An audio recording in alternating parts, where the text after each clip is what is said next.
My son whispered 5 words that stopped my heart cold. Dad, don't react.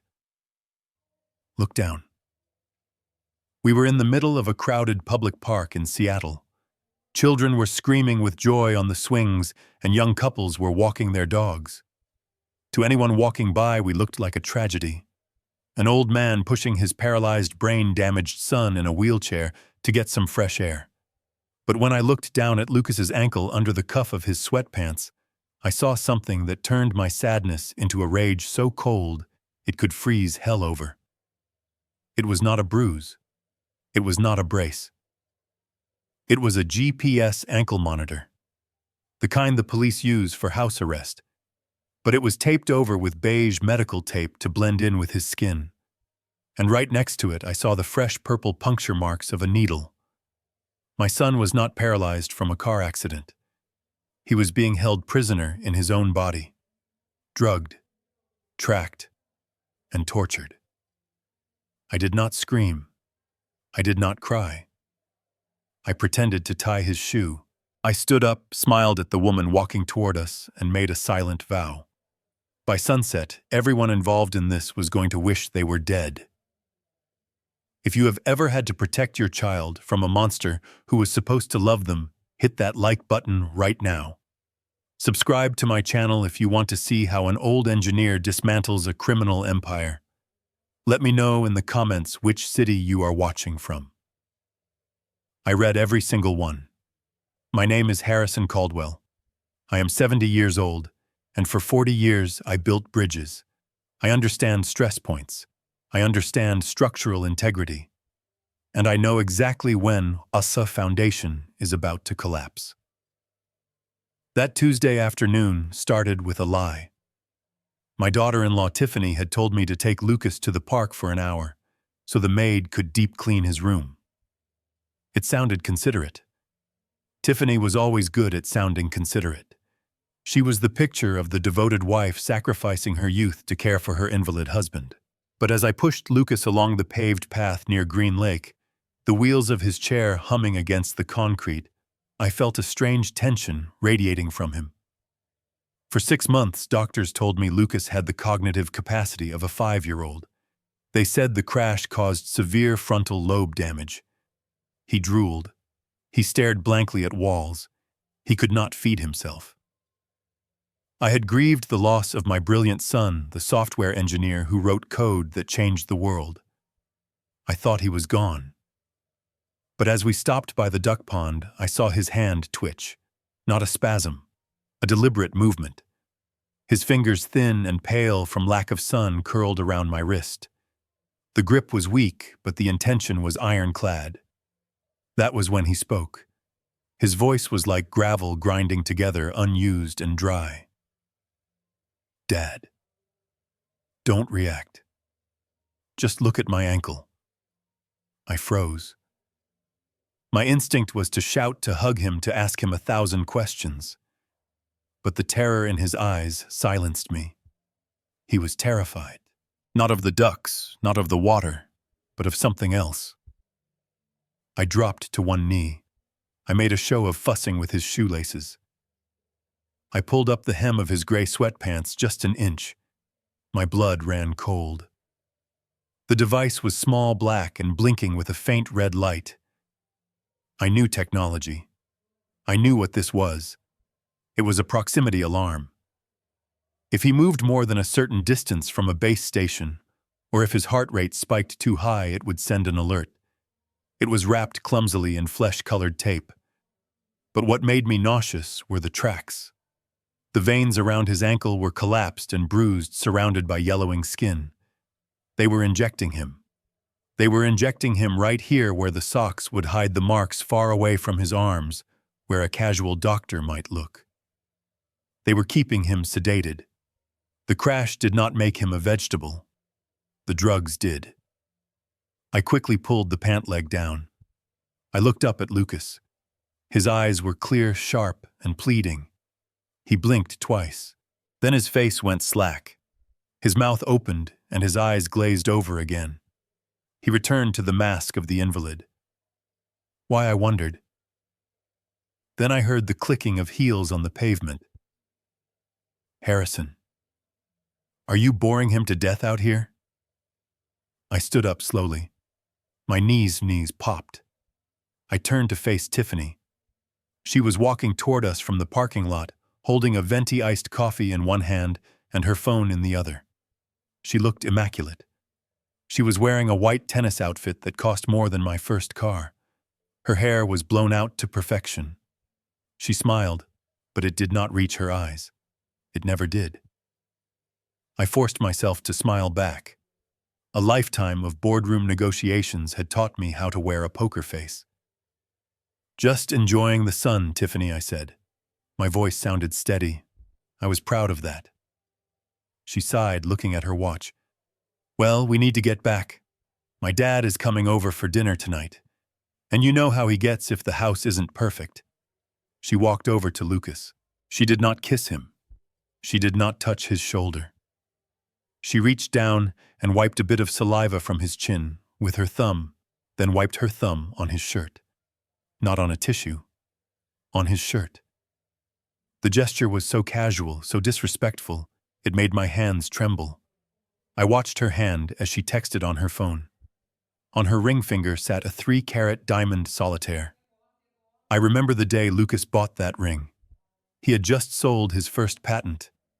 He was so proud. He told me he wanted to give her the world. Now that ring was flashing in the sunlight, while Lucas sat there in a stained t-shirt and shoes that were falling apart at the seams. She was wearing his success while treating him like garbage. We walked back to the car. She did not offer to push the chair. She walked 5 paces ahead, checking her Instagram. I looked at the back of her head and imagined all the ways I could destroy her life. But I needed to be smart. I needed to be a bridge builder. I needed to find the stress points in her life and apply pressure until she snapped. When we got to the van, she hit the button to lower the ramp. "Get him in quickly, Harrison," she said, not even looking up from her screen. "My dad wants to talk to you about the guardianship papers. He thinks it is time we settle the estate transfer." The words hit me harder than a physical blow. Guardianship papers. Estate transfer. Suddenly, the picture snapped into focus. It was not just cruelty. It was a heist. Lucas's company was worth millions. His patents were worth even more. As long as Lucas was incapacitated, Tiffany had power of attorney.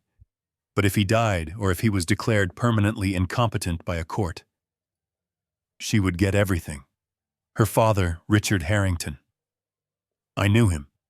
He was a shark in a cheap suit, a real estate developer who had been sued for fraud more times than I had eaten hot dinners. If Richard was coming over tonight to talk about papers, it meant they were moving to the endgame. They were done waiting. They were going to strip Lucas of his assets, and then... Well, people in vegetative states have complications all the time. A seizure, a heart attack, a silent death in the night. I wheeled Lucas into the van and strapped him down. I leaned close to his ear as I checked the buckles. "Hold on, son," I whispered so low that only he could hear. "The cavalry is here." I climbed into the driver's seat. Tiffany sat in the back as far away from her husband as possible.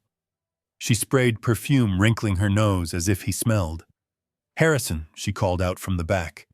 "Don't drive too fast. My dad hates it when the help is reckless." The help. That is what she called me. Her father-in-law. The man who paid for her wedding. I looked in the rearview mirror. I saw her checking her reflection, fixing her lipstick. She thought she was the queen of the castle. She thought she had won. She thought I was just a senile old man who would sign whatever piece of paper they put in front of me. She had no idea that she had just locked herself in a cage with a wolf. I started the engine. The van rumbled to life. As we pulled out of the park, I checked the time on the dashboard. It was 4:00 p.m. Richard was coming at 6:00 p.m. I had 2 hours. 2 hours to formulate a plan. 2 hours to save my son's life. 2 hours before I had to sit across the dinner table from the people who were killing my boy and pretend to pass the salt. I am Harrison Caldwell, and tonight I am going to burn their world to the ground. The silence in the van was heavy, broken only by the hum of the tires on the asphalt and the occasional ping of a notification from Tiffany's phone.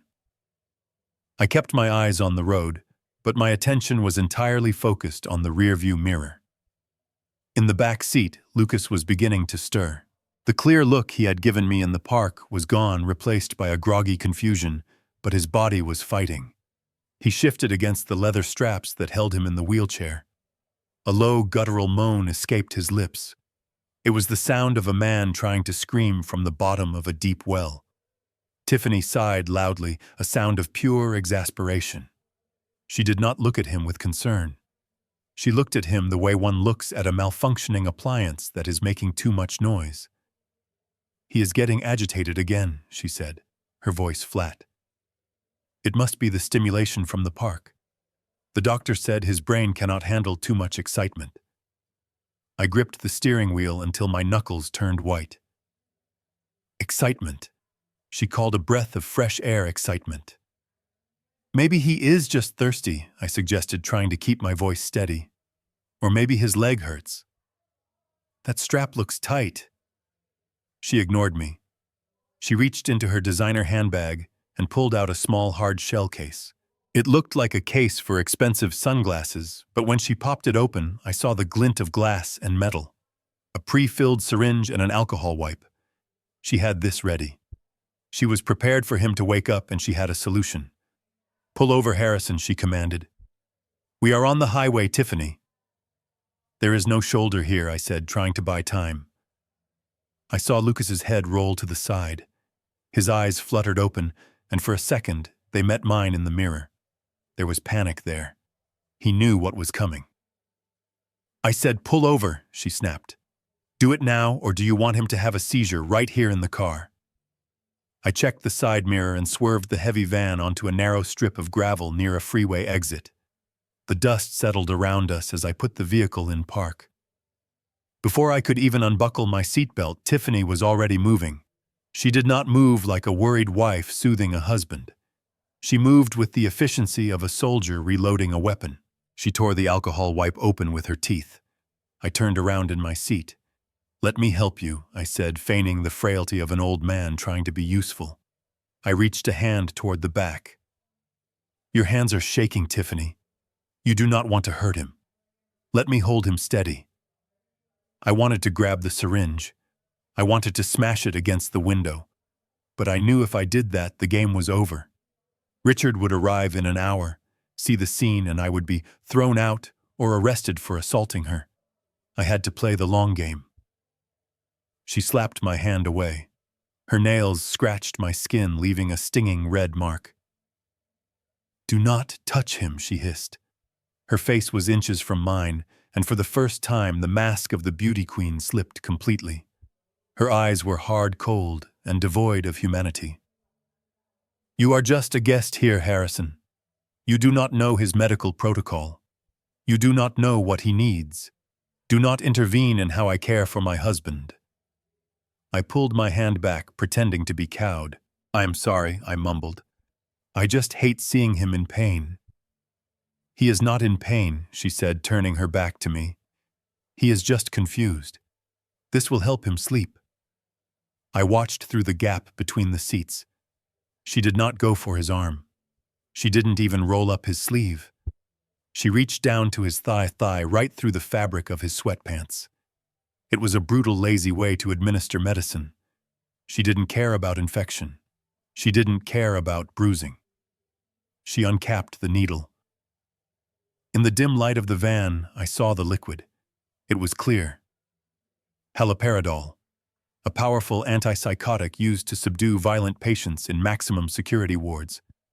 It was not a vitamin. It was a chemical straitjacket. Lucas tried to pull his leg away. He let out a sharp cry, a sound of pure terror. "No," he slurred. "Shh, baby, it is okay," Tiffany cooed, but her voice was mechanical. She pinned his leg down with her forearm. She was strong, much stronger than she looked. With a quick, violent motion, she jabbed the needle into his muscle. I flinched. I felt that needle in my own heart. She pushed the plunger down in 1 second flat. No slow administration, just a rapid injection of poison. She yanked the needle out and tossed it back into the case, not even bothering to put a bandage on the spot. There, she said, smoothing her hair. That is better. I watched in the mirror as the drug took hold. It was terrifyingly fast. Lucas's struggles weakened. His head lolled back against the headrest. The light in his eyes dimmed, then vanished, replaced by a glassy, vacant stare. His mouth went slack. He was gone again. My son was gone, buried under a landslide of chemicals. Drive, she said, returning to her phone, and try to avoid the potholes this time. I put the van in gear. My hands were shaking now, not from age, but from a rage so intense I could taste copper in my mouth. I merged back onto the highway. Every mile we drove closer to the house felt like a mile closer to hell. I looked at the woman sitting in the back seat. She was checking her makeup in her compact mirror, wiping a smudge of lipstick from the corner of her mouth. She had just assaulted a defenseless man, and she was worried about her lipstick. We exited the highway and drove up the winding roads toward the hills where the wealthy hid their secrets behind high walls. The Caldwell estate came into view. It was a magnificent house, modern and sleek, with floor-to-ceiling windows that overlooked the ocean. Lucas had built this house with the money from his first big sale. He had designed it to be full of light and joy. Now, as the sun began to set, the house looked like a mausoleum. Gray, cold, imposing. I pulled up to the massive iron gates. I pressed the remote control clipped to the visor. The gates groaned as they swung open, heavy and slow. We drove through, and as soon as the rear bumper cleared the sensor, the gates slammed shut behind us with a final metallic clang. The sound echoed in the cabin of the van. It sounded like a prison cell locking for the night. I parked in the driveway. The landscaping was perfect.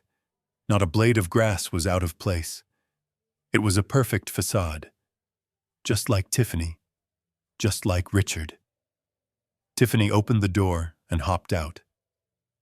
"Get the wheelchair!" "Harrison," she called out, walking toward the front door without looking back. "And wipe his mouth. He is drooling again." I walked around to the back of the van. I opened the doors and looked at my son. He was slumped forward, unconscious. I unbuckled the straps with gentle hands. I took my handkerchief and wiped his chin. "I am sorry, Lucas," I whispered. "I am so sorry I let them do this to you." I pulled the wheelchair out and locked the brakes.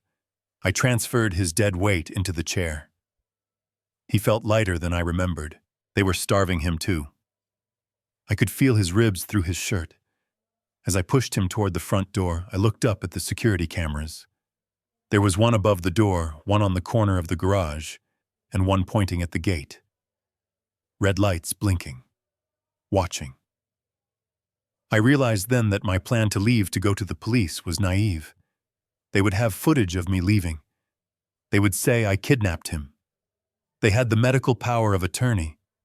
They had the doctors on their payroll. If I tried to run now, they would crush me.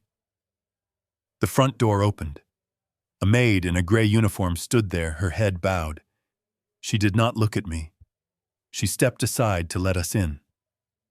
The air inside the house was freezing. The air conditioning was set to a temperature that would preserve meat.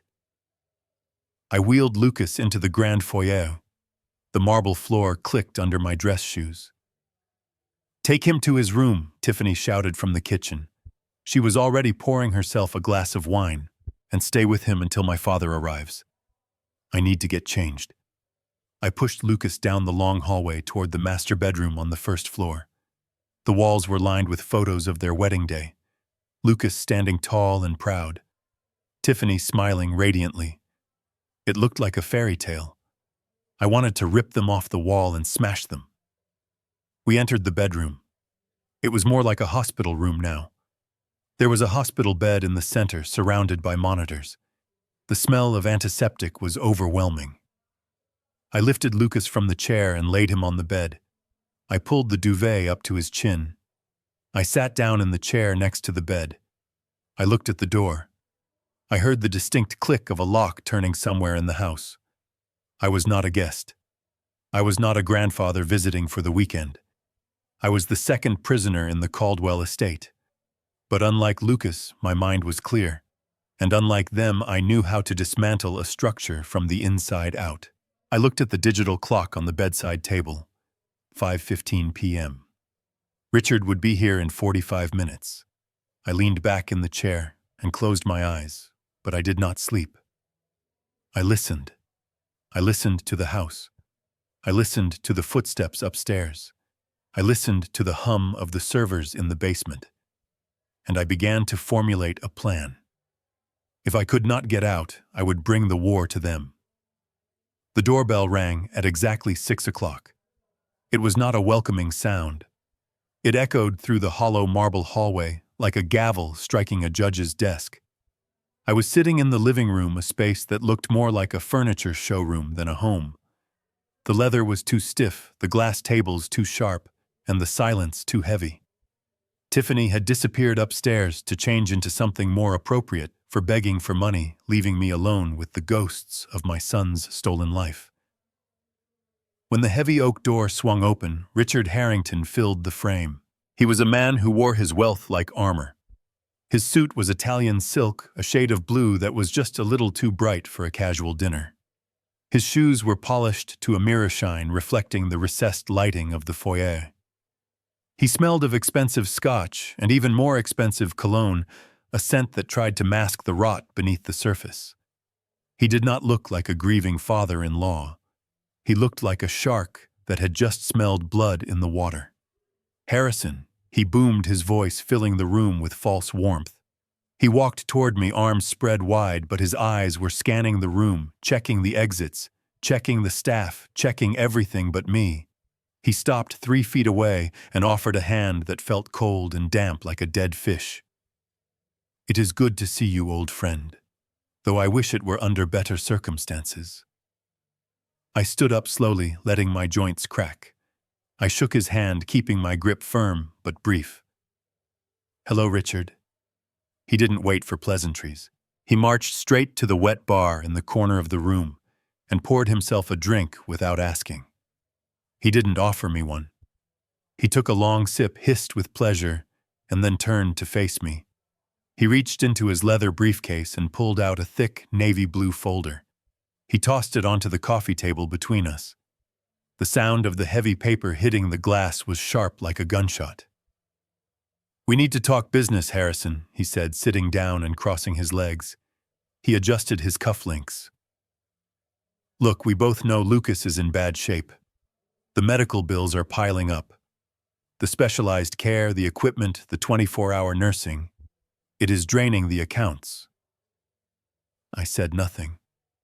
I just watched him. I knew Lucas had excellent insurance. I knew his royalties alone covered 10 times his expenses. Richard was lying, but I needed to see the shape of the lie. So he continued swirling the ice in his glass. "I have done some legwork. I reached out to some contacts at Tech Global. They are willing to take Lucas's software company off our hands.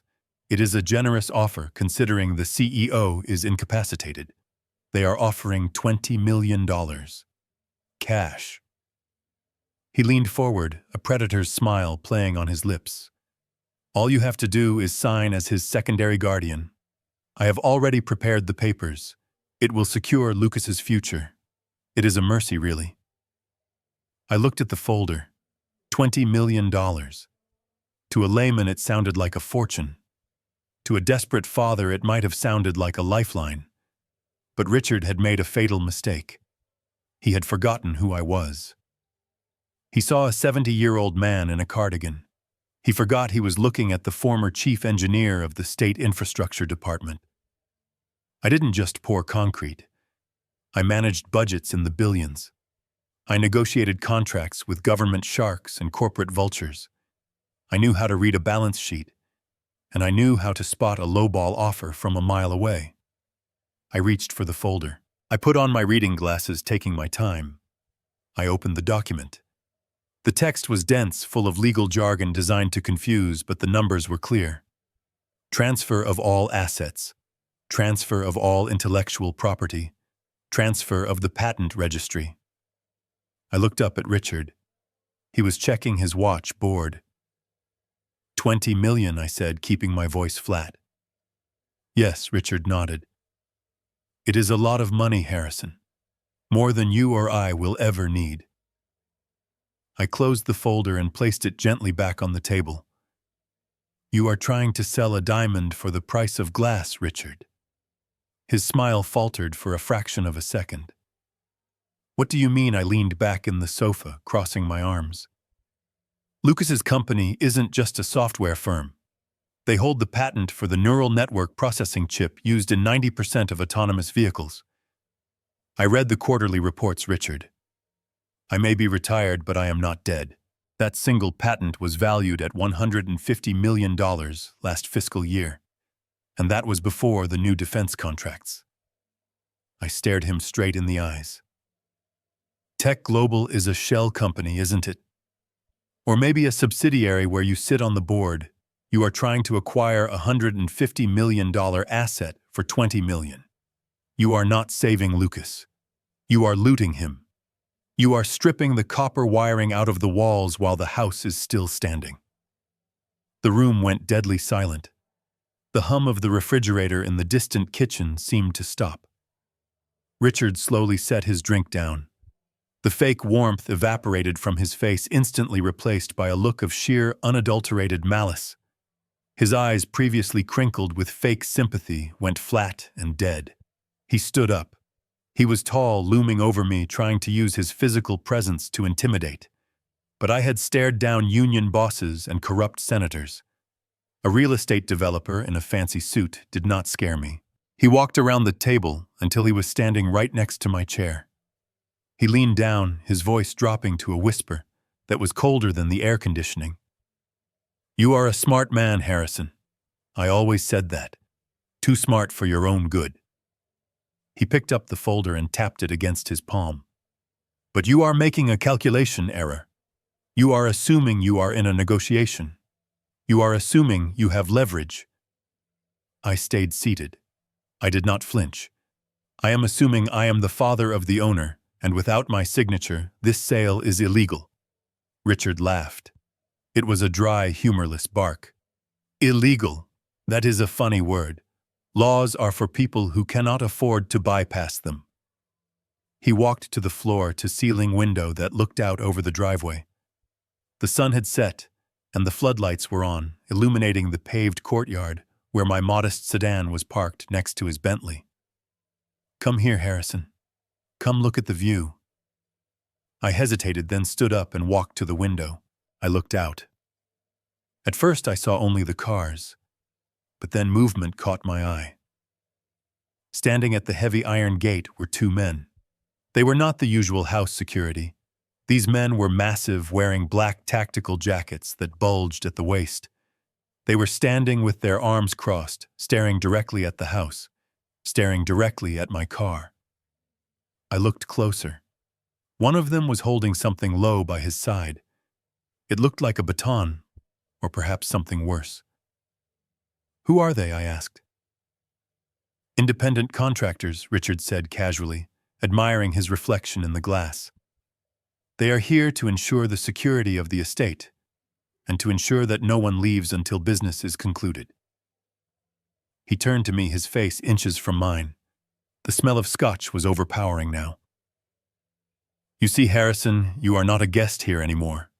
You are a liability that I am trying to manage politely. You can sign the papers, take a nice finder's fee, maybe $1 million for your trouble, and go back to your quiet life. Or you can continue to play the stubborn engineer. But I promise you, if you choose the hard way, you will not be driving out of here. And Lucas, well, accidents happen so easily when the night nurse is distracted. My blood ran cold. It was not just a threat. It was a promise. He was telling me in plain English that he was holding me hostage. He had cut off my escape. He had muscle at the door. and he had my son upstairs defenseless and drugged. I looked at the guards again. They were professional. They looked like ex-military or mercenaries. I was 70 years old. I had a bad hip and a heart condition. I could not fight them. I looked back at Richard. He was smiling again, that shark smile. He thought he had won. He thought he had cornered the old wolf. I took a deep breath, forcing my heart rate to slow down. Panic was useless. Panic was a structural failure. I needed to reinforce my foundations. "I need a pen," I said quietly. Richard's eyes lit up. He clapped me on the shoulder, a heavy, patronizing blow. "That is the spirit, Harrison. I knew you were a reasonable man." He reached into his jacket pocket and pulled out a gold Mont Blanc pen. He handed it to me. I took the pen. It was heavy, expensive. I looked at the folder on the table. "I will sign," I said. "But I need to read the indemnity clause first. I am not signing away my liability if the company gets sued later." Richard waved his hand dismissively. Of course. Read whatever you want. Dinner will be served in 20 minutes. Have it done by then." He turned and walked out of the room, whistling a tune. He thought I was beaten. He thought I was reading the fine print to protect my pension. I waited until his footsteps faded down the hall. Then I looked out the window one last time. The guards were still there. I was trapped. But Richard had forgotten one thing. He was an investor. He looked at the surface value of things. I was an engineer. I looked at how things were built. And every building, no matter how fortified, has a ventilation shaft. Every system has a back door. I looked down at the gold pen in my hand. I wasn't going to use it to sign his contract. I was going to use it to rewrite the ending of his story. I slipped the pen into my pocket and turned away from the window. The cage was locked. The lions were circling.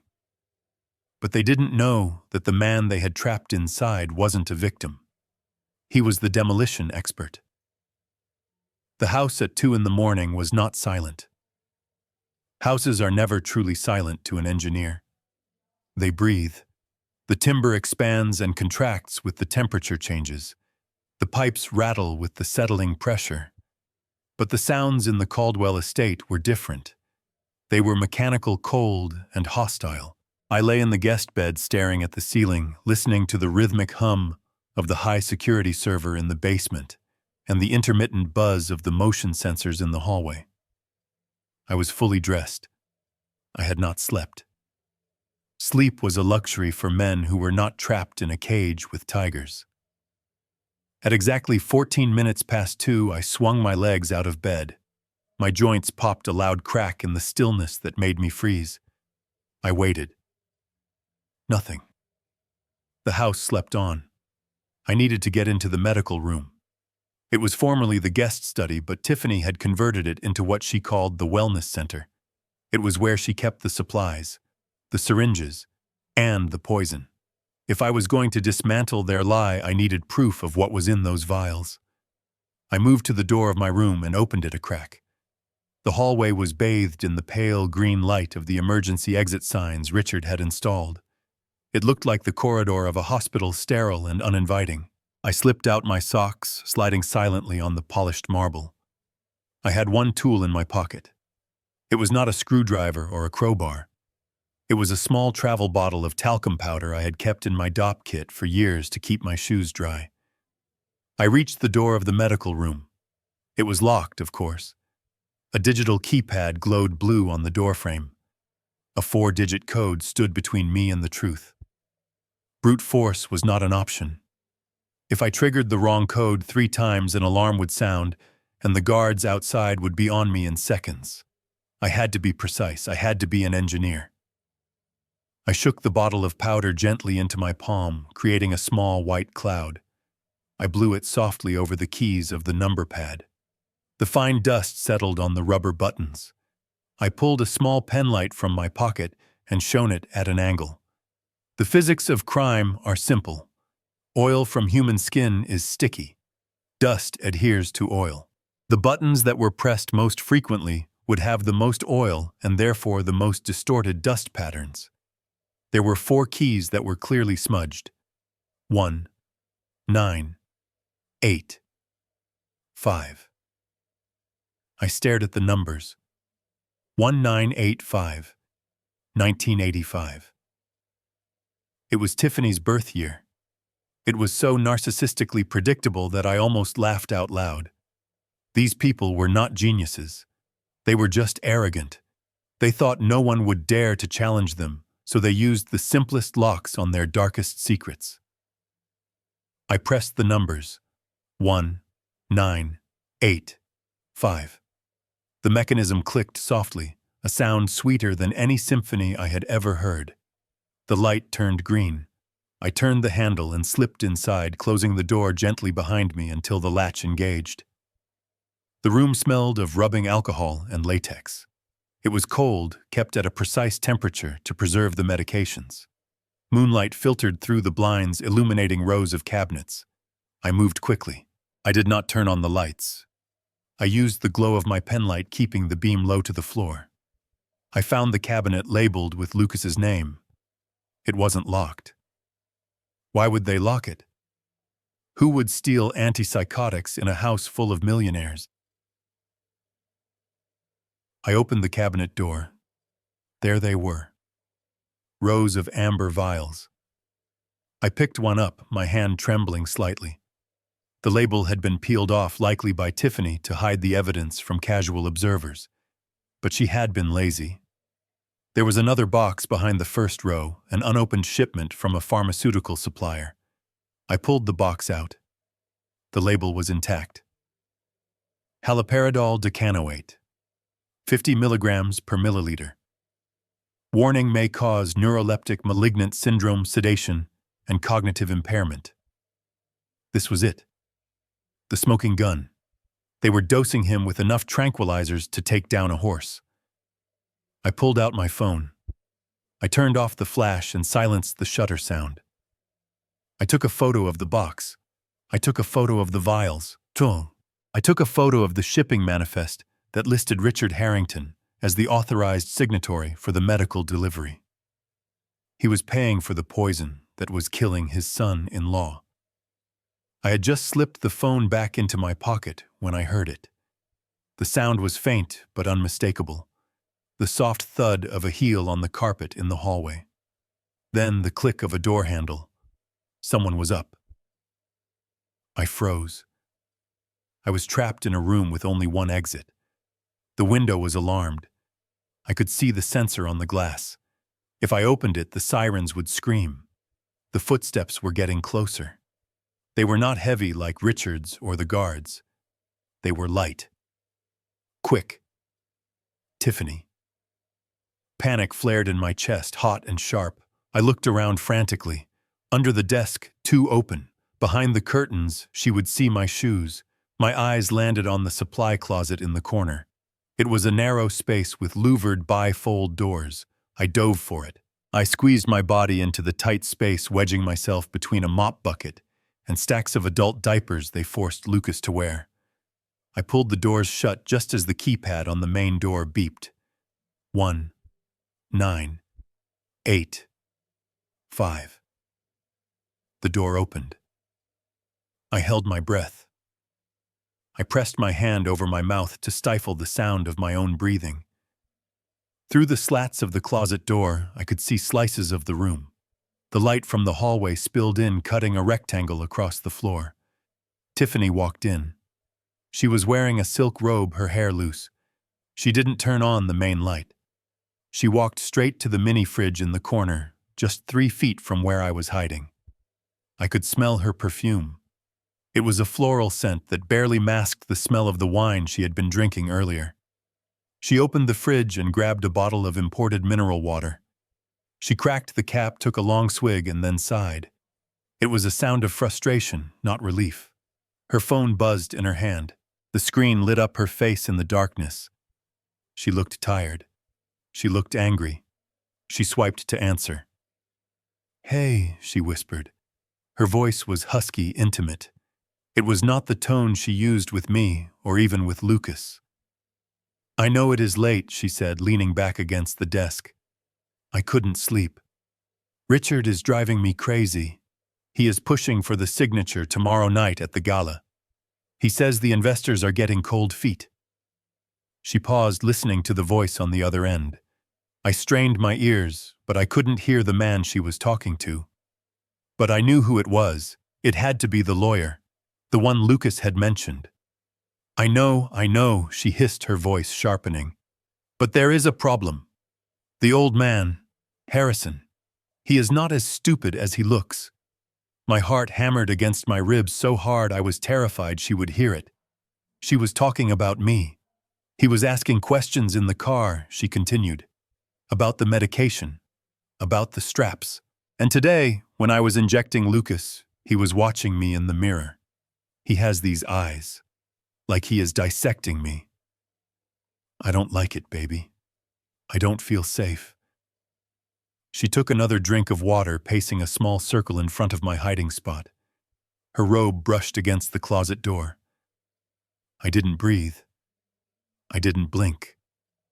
I was a statue in the dark. "What if he refuses to sign?" she asked. "What if he goes to the cops? Richard thinks he has it under control with his goons outside, but Harrison is... he is different. He is quiet." She stopped pacing.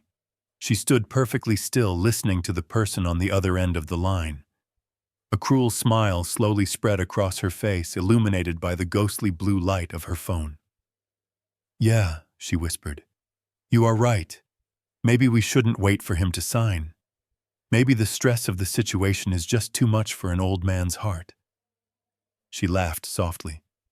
It was a chilling sound. "Okay. I will talk to Richard in the morning. We can accelerate the timeline. If Harrison has an accident on the stairs tomorrow, or maybe a heart attack in his sleep, then I become the sole guardian again by default. Problem solved."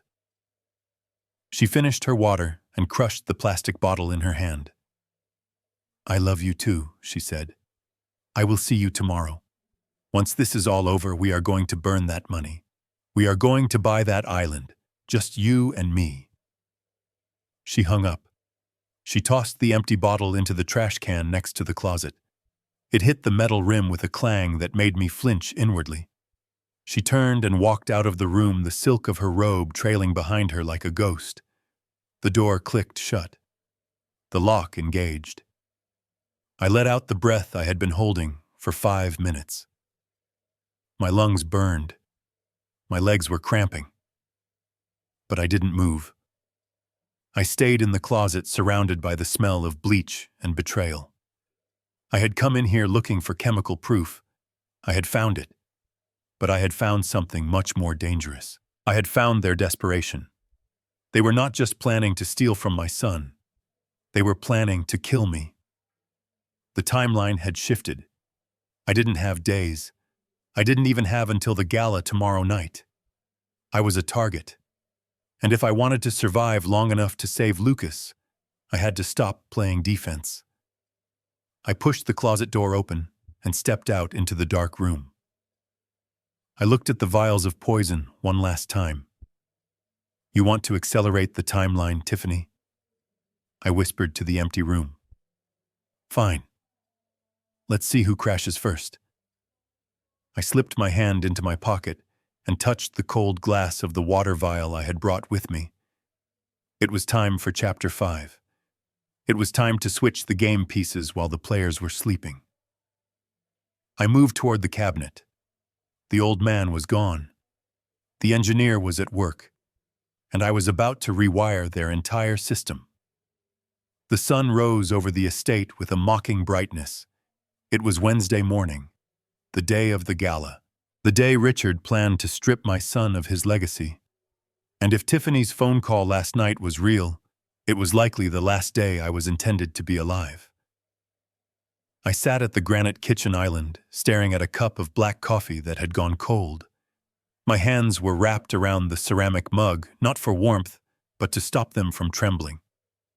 In my pocket, I felt the cold, smooth glass of a small vial. It was a standard amber medicine bottle I had found in the recycling bin of the guest bathroom, thoroughly washed and filled with saline solution I had siphoned from my granddaughter's nasal spray bottle. It looked exactly like the vial of haloperidol Tiffany used every morning.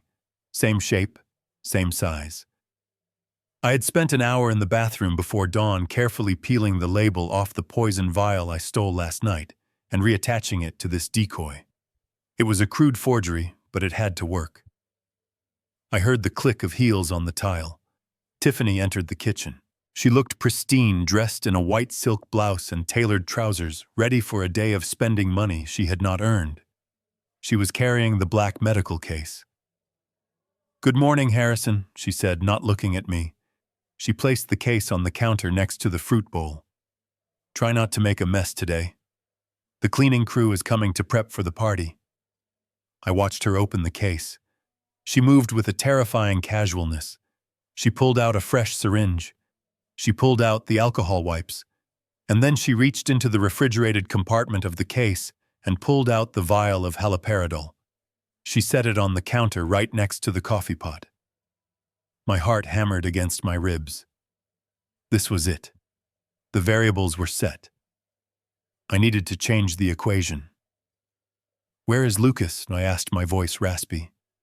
"He is in the living room," she said, tapping the syringe. "I need to give him his morning booster before the caterers arrive. He gets anxious with strangers." She turned her back to me to rinse a spoon in the sink. This was my window, but it was too small. 3 seconds, maybe 4. I needed 10. I stood up. I grabbed the pot of fresh steaming coffee from the brewer. I took a step toward her. I need to be the clumsy old man I told myself. I need to be the liability they think I am. "Tiffany," I said, "is there any sugar?" She turned around, annoyed. "It is in the cabinet, Harrison. Use your eyes." I took another step. I let my foot catch on the leg of the bar stool. I threw my weight forward. It was not a hard performance. My knees were already weak from fear. I pitched forward and I let the coffee pot fly from my hand. It was not a splash. It was an explosion.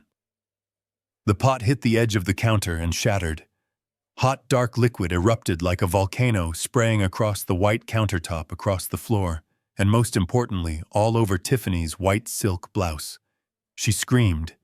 It was a high, piercing shriek of shock and pain. The hot liquid soaked instantly into the expensive fabric. "You idiot!" she yelled, jumping back, flapping her hands at her shirt. "Look what you did. This is Versace." She grabbed a dish towel and frantically started wiping herself, turning away from the counter to face the hallway mirror, checking for burns.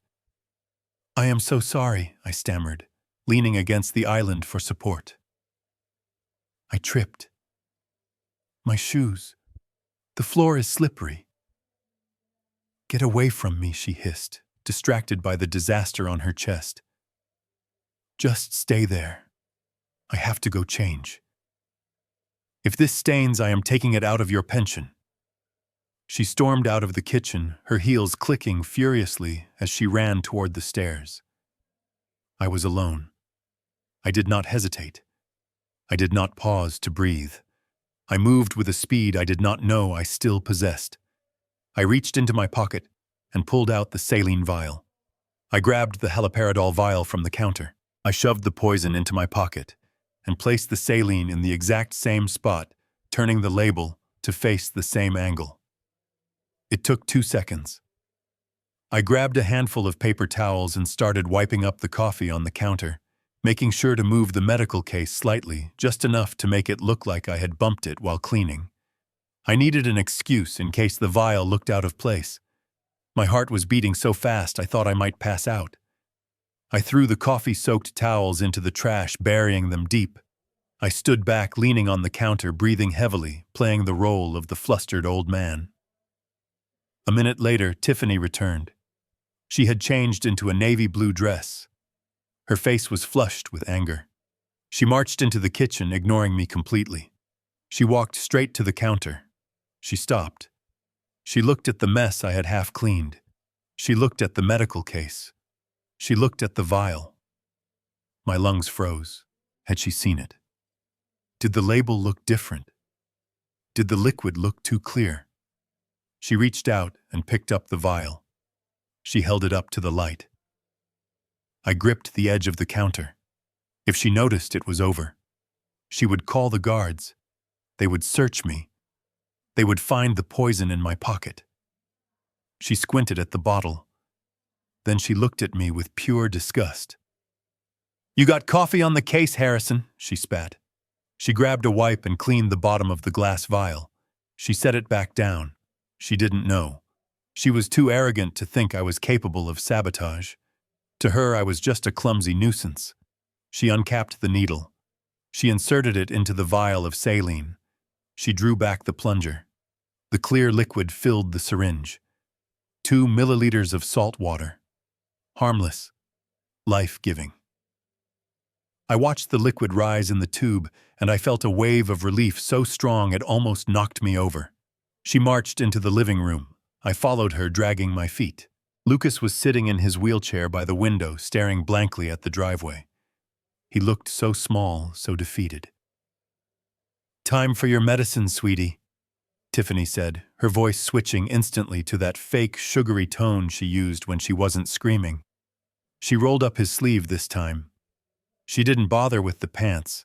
She was in a hurry. She swabbed his arm. Lucas didn't flinch. He was used to the needle. He was used to the darkness that followed. I wanted to shout.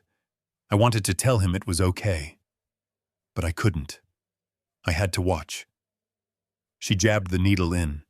She pushed the plunger. The saline entered his bloodstream. "There," she said, capping the needle. "All better." She turned to me. "I am going to supervise the florists in the ballroom. Watch him. If he drools on the carpet, clean it up. And stay out of the kitchen. You have done enough damage for one morning." She walked out, checking her phone. I waited until I heard the heavy doors of the ballroom close. Then I walked over to Lucas. I pulled a chair close to him and sat down. I took his hand. It was cold. "Lucas," I whispered, "can you hear me?" He didn't respond. His eyes remained fixed on the middle distance.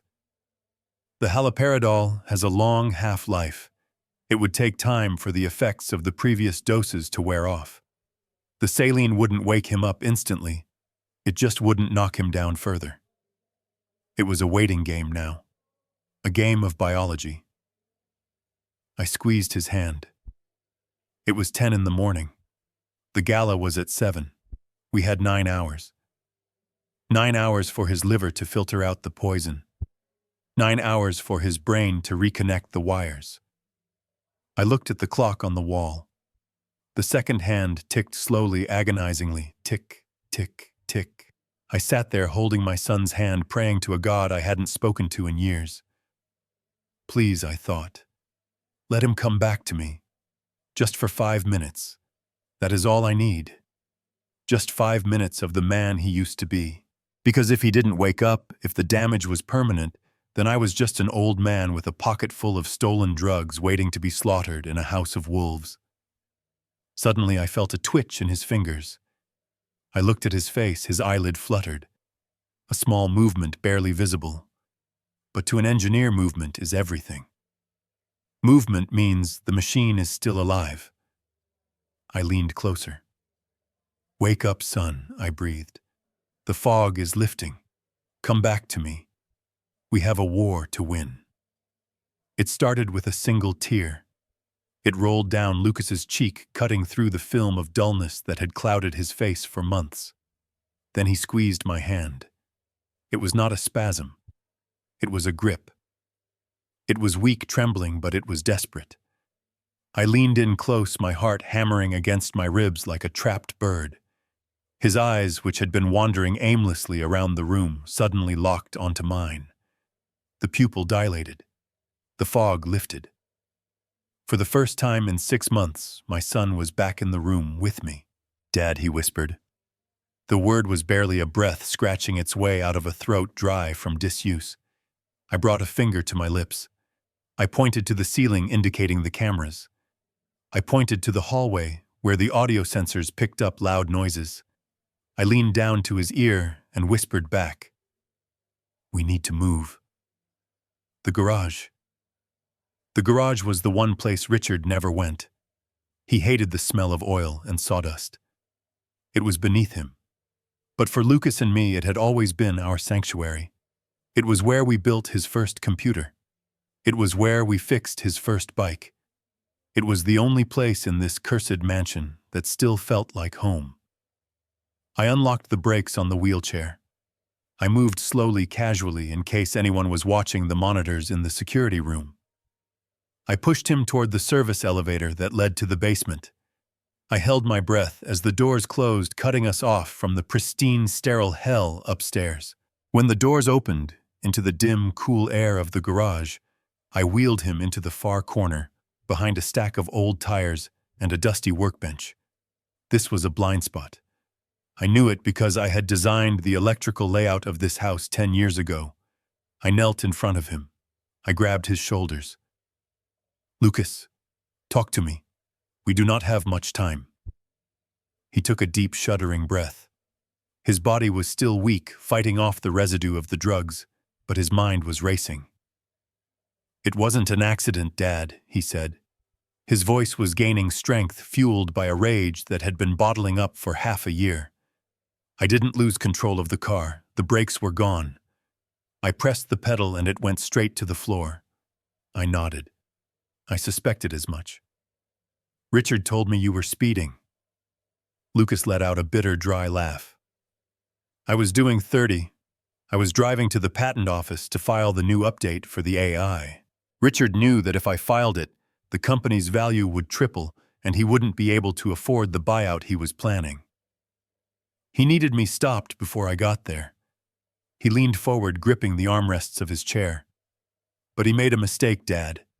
He hired a mechanic named Diaz, a guy from his old construction crews. I had a dash cam running inside the car, not the one on the windshield, a backup one, under the seat. It records audio even when the car is off." My eyes widened. "You have him on tape." "I have everything," Lucas said. 2 days before the crash, I took the car to the shop because the steering felt loose. The camera recorded Diaz talking on the phone while he was working on the undercarriage. He was talking to Richard. I heard Richard's voice on speakerphone. He told him to cut the line, but to leave enough fluid so it would fail after a few miles, not immediately. He told him to make it look like user error. I felt a wave of nausea. This was not just greed. This was premeditated murder. They didn't just want his money. They wanted him dead. And when he survived, they decided to keep him as a pet until they could legally strip him clean. "Where is the recording?" I asked. "It uploaded to my private cloud server the moment the car reconnected to the garage Wi-Fi, right before the police impounded the wreck," Lucas explained. "But the file is encrypted. It is locked in the main database. Can we access it?" I pulled out my phone. "No." Lucas shook his head. "It is biometrically locked. Voice recognition isn't enough. It needs a retinal scan." My retinal scan. And the only computer powerful enough to access that specific server node is the mainframe in my study upstairs, the room Richard has locked off. We sat in silence for a moment, the weight of the task pressing down on us. We needed to get a paralyzed man past 2 armed guards into a locked room and stare into a scanner without raising the alarm. Then I saw something that made my blood boil even hotter than before. Lucas pushed his hair back from his forehead, wiping away sweat. The movement revealed a thin white line running along his hairline just above his left temple. It was surgical. Precise. I reached out and gently touched the scar. Lucas flinched. "What is this?" I asked. "The doctors said you had no head trauma. They said it was whiplash and internal bruising." Lucas closed his eyes. Tears leaked out again. "That is the insurance policy, Dad. What do you mean? They didn't just drug me, he whispered. A month ago, Richard brought in a surgeon, a private one. They told me they were doing a procedure to relieve pressure, but I was awake for part of it. The anesthesia didn't take fully. He looked at me, his eyes full of a horror that no son should ever have to convey to his father. They implanted a chip, Dad, a neural stimulator. They told the staff it was to monitor for epilepsy caused by the crash. But it is not for monitoring. It is a disruptor. If I try to speak clearly, or if my brain activity gets too high, they can trigger a remote seizure. That is how they keep the doctors convinced I am brain damaged. Every time a neurologist comes to evaluate me, Tiffany presses a button in her pocket and I start seizing. They cut into my brain to keep me silent. I stood up. I walked to the workbench and gripped the edge until a splinter drove itself into my palm. The pain was grounding. It kept me from screaming. They had lobotomized my son with technology. They had turned his own body into a torture chamber. "We are going to kill them," I said. My voice was calm, but it was the calm of a hurricane's eye. "We are going to destroy everything they have." Lucas nodded. "But first we need that file. If we play the recording at the gala tonight, if the investors hear Richard ordering my murder, it is over." "Yes," I said. "Tonight. When they put you on stage. That is our chance." Suddenly a high-pitched beep cut through the air. It was sharp, rhythmic, and coming from Lucas's ankle. Beep, beep, beep. I looked down. The red light on the GPS monitor was flashing rapidly. My heart rate. Lucas gasped, clutching his chest. "I am too agitated. The adrenaline. It is triggering the tachycardia alarm." The beeping got faster. "Does Richard have the receivers?" I asked, reaching for the ankle. "Yes," Lucas said, panic rising in his voice. "And so does Tiffany. It sends an alert to their phones if my pulse goes over 100. They know I am awake. They know something is wrong." I looked at the elevator doors. We were in the basement. We were cornered. And upstairs, 2 floors away, I knew phones were buzzing in expensive pockets. "Calm down," I commanded. "Breathe, Lucas. You have to lower your heart rate. Think of the ocean. Think of code. Think of anything boring." "I can't," he wheezed. "I am scared, Dad." I grabbed a cold rag from the workbench and pressed it against his neck. The beeping continued, relentless, like a countdown bomb. We didn't have 15 minutes anymore. We didn't even have 5. The wolves had just heard the sheep bleating in the dark, and they were coming. I heard the heavy thud of the door at the top of the stair opening. Heavy footsteps. Not Tiffany. This was security. "Harrison," a deep voice bellowed down the stairwell. "Are you down there?" I looked at Lucas. I looked at the elevator. I looked at the array of tools on the wall behind me. A wrench. A hammer. A nail gun. I am an engineer, I thought. I build things. But today I am going to have to break something. I grabbed the heavy wrench and tucked it into the back of my waistband. I wiped the sweat from my face and turned to my son. "Close your eyes," I whispered. "Play dead. Let me handle the monsters." The footsteps hit the concrete floor of the basement. They were coming around the corner. The beeping on Lucas's ankle was screaming now, a siren announcing our location to the hunters. The game of hide and seek was over. The fight had begun. The heavy metal door at the top of the stairs slammed against the concrete wall. I dropped the wrench behind the stack of tires, just as the head of security, a man named Miller, who looked like he was carved out of granite, came thundering down the steps. His hand was on his holster. The beeping from Lucas's ankle was echoing off the walls like a siren in a submarine. I did not fight. I did not run. I threw myself over my son's body and screamed, "Help him! He is having a seizure." Miller froze. He saw an old man panic-stricken over a convulsing invalid. The narrative Tiffany had spun about Lucas's brain damage was our shield. To Miller, this wasn't a prison break.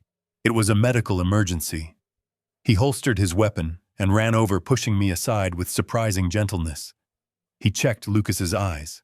My son played his part perfectly, letting his head loll back, his eyes rolling up into his head, his breathing shallow and ragged. "We need to get him upstairs," Miller barked into his radio. "The subject is unstable." They carried him away. I watched them load my son onto a stretcher and haul him back to his prison cell. I stood in the garage trembling not from fear, but from the adrenaline of the lie. I had bought us another day, but I knew the clock was ticking louder than ever. I needed to make a call, and I could not do it from inside this fortress of surveillance. I walked back up to the main house. I found Tiffany in the hallway. She was furious, pacing back and forth while a nurse checked Lucas's vitals in the bedroom. "What did you do to him, Harrison?" she snapped. "I told you he cannot handle excitement." I slumped my shoulders, looking at my shoes. I just wanted to show him his old workbench. "I am sorry, Tiffany. I feel terrible. My chest hurts. I need some air. I rubbed my left arm, feigning the early signs of cardiac distress. "I am going to drive down to the convenience store on the corner. I need to get my blood pressure medication and a newspaper. I need to clear my head." She looked at me with suspicion, her eyes narrowing. But then he looked at the chaotic scene in the bedroom, the nurses, the monitors. She saw a useless old man who was just in the way. "Fine," she waved a hand dismissively. "Go, but take the tracker fob. If you are not back in 30 minutes, I am sending Miller to drag you back." I took the keys to my sedan. I walked out of the house feeling the eyes of the external guards burning into my back. I got into my car and drove slowly down the driveway. The gate opened. I drove through. As soon as I was out of sight of the cameras, I checked the rearview mirror. No tail.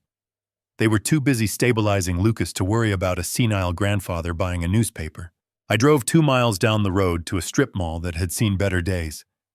I parked in front of a laundromat called Suds and Duds. It was a place for people who lived on the margins, people who paid in cash and didn't ask questions. I left my smartphone in the car. I knew it was listening. I knew the GPS was logging my location. Let them see I was at the laundromat. Let them think I spilled coffee on my shirt and was trying to clean it. I walked inside. The air was thick with the smell of cheap detergent and humidity. Dozens of washing machines rumbled like a mechanical army, creating a wall of white noise that would baffle any parabolic microphone. I walked to the back past a tired woman folding sheets. I found the payphone near the restroom. It was a relic covered in graffiti, but I prayed it still had a dial tone. It did. I fed it a handful of quarters. My fingers danced over the keypad, dialing a number I had memorized 20 years ago. It was a number that didn't exist in any phone book. It routed through 3 different countries before ringing on a burner phone in a basement in Chicago. It rang once, twice, yeah, a voice answered.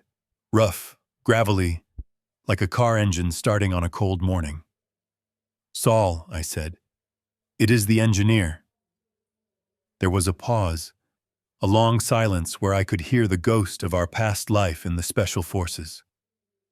Harrison Saul said, his tone shifting from suspicion to alertness. "You have been quiet for a decade. I thought you were retired." "I was," I said, leaning my forehead against the cool metal of the phone box. "But the bridge is collapsing, Saul. I need a structural reinforcement. Immediate. Talk to me. I need you to look into a man named Richard Harrington. He is a real estate developer in Seattle. I need a full financial autopsy. I want to know where his money comes from, where it goes, and who is squeezing him." "Consider it done," Saul said.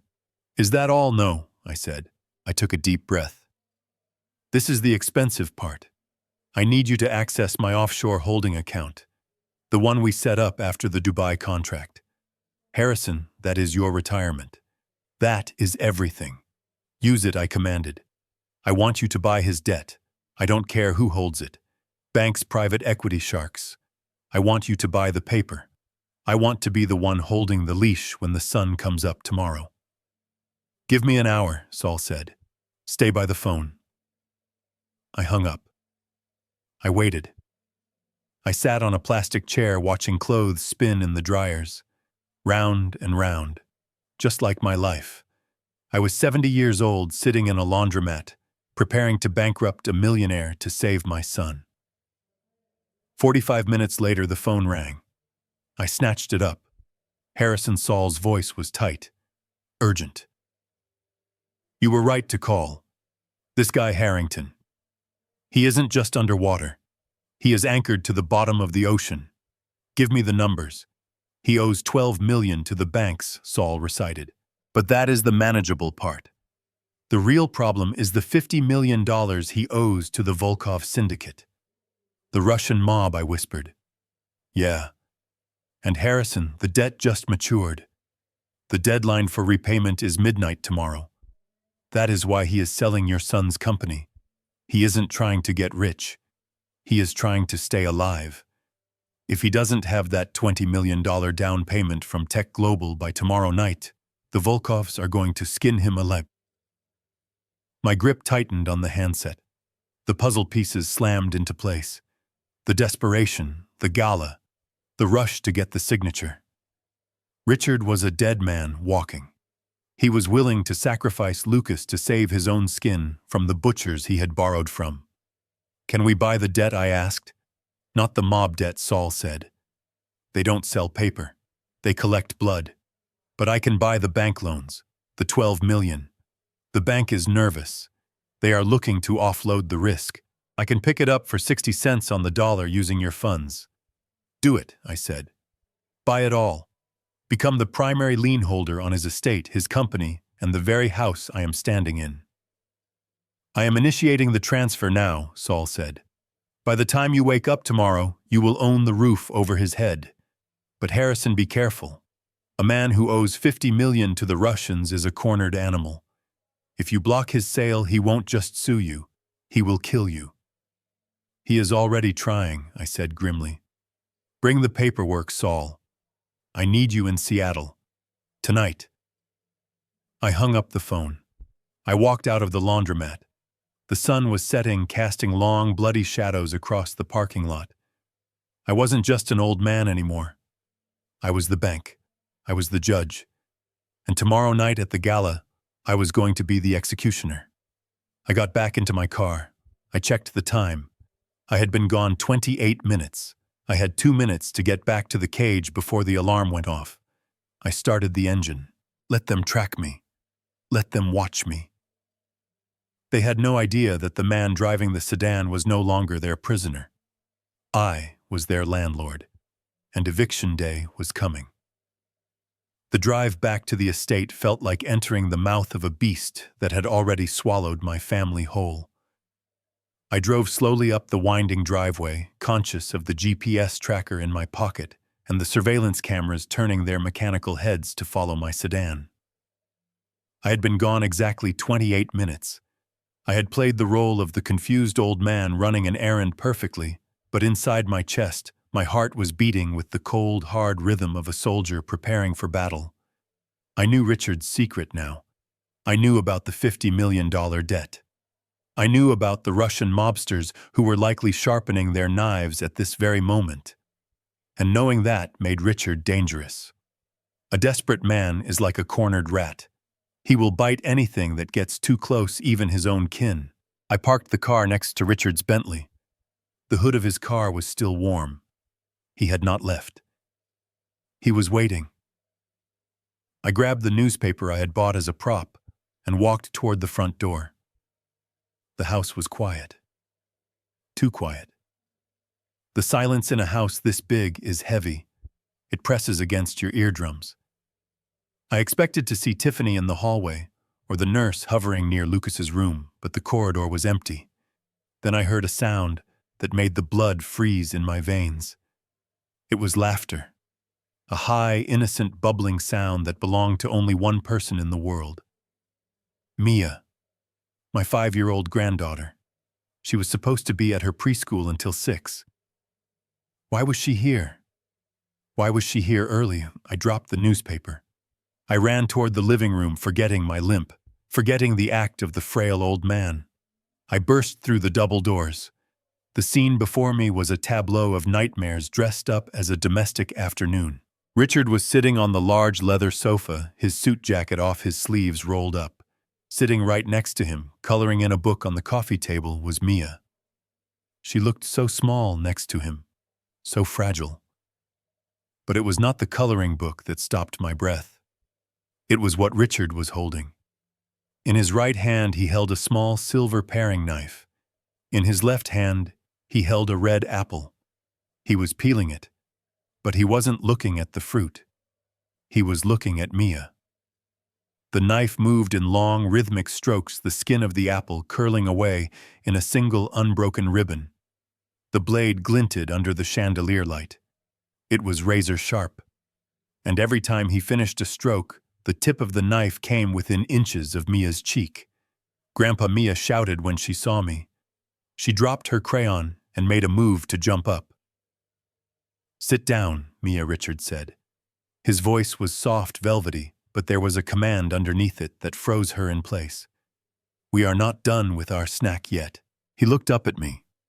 His eyes were bloodshot. There were dark circles under them that the expensive concealer couldn't hide. He looked like a man who hadn't slept in days. He looked like a man who was hearing the ticking of a clock that no one else could hear. "Hello, Harrison," he said, smiling. The knife paused, hovering in the air near Mia's ear. "I picked her up from school early.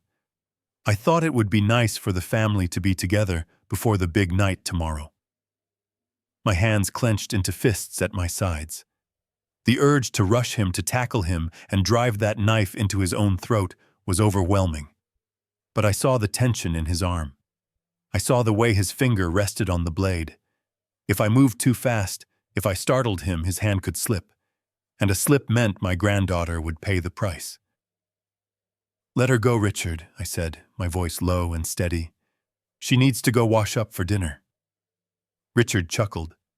He took a slice of the apple and held it out to Mia on the tip of the knife. She hesitated, looking at me with wide, confused eyes. "Take it, sweetie," Richard cooed. "It is good for you." She took the apple slice with trembling fingers and put it in her mouth.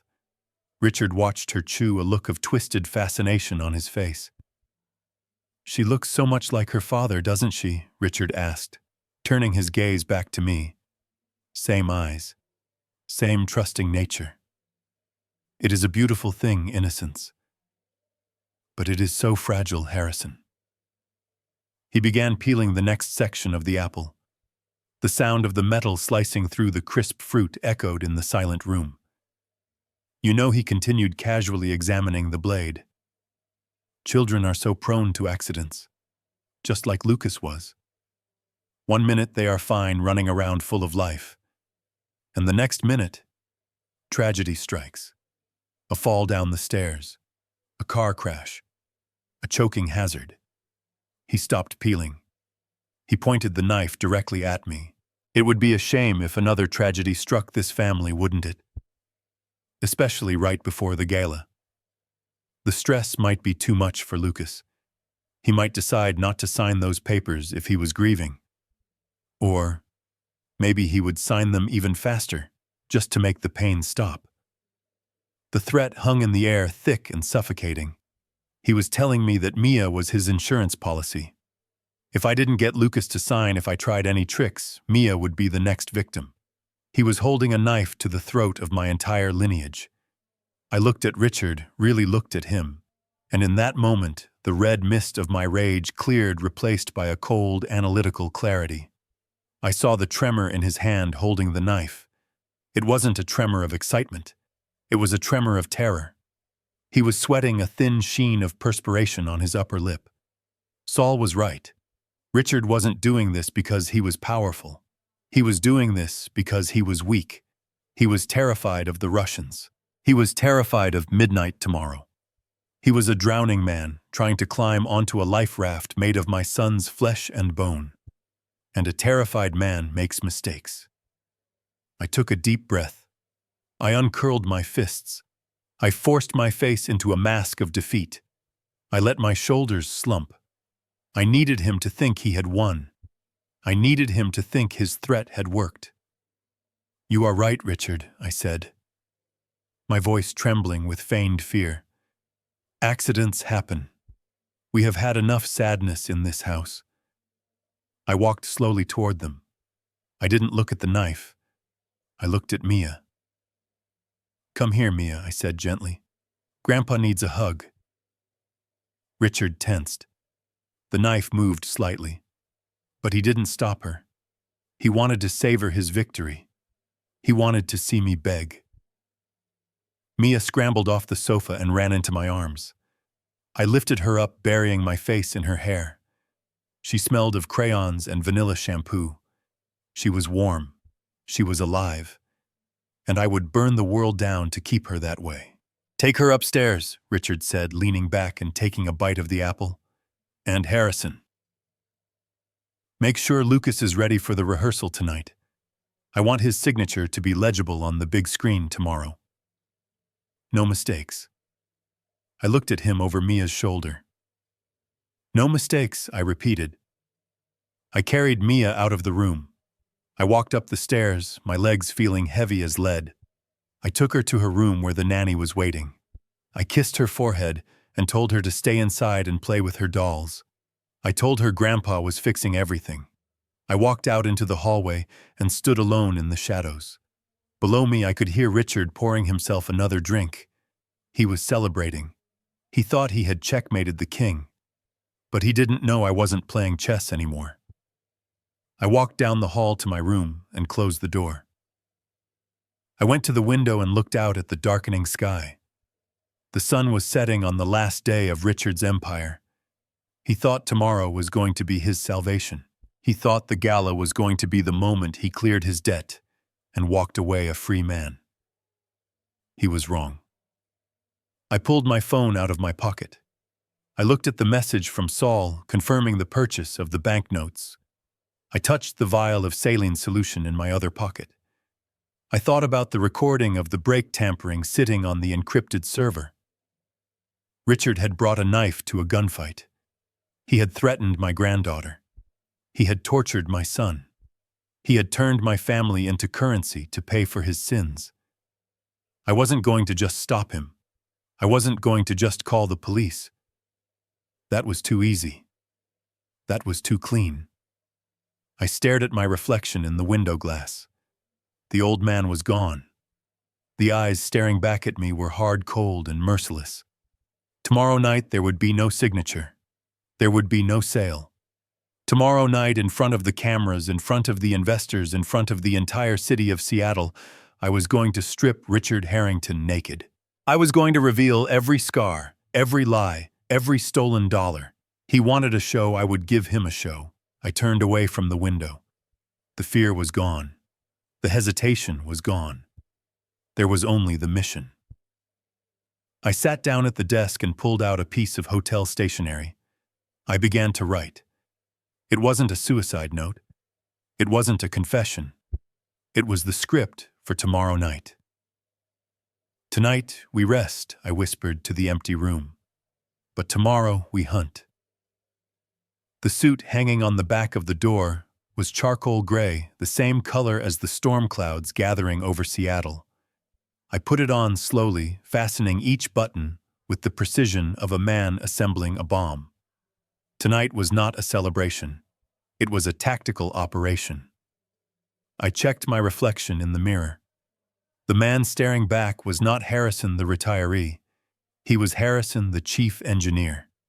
And I was about to conduct the most dangerous stress test of my life. I walked down the hall to Lucas's room. The door was ajar.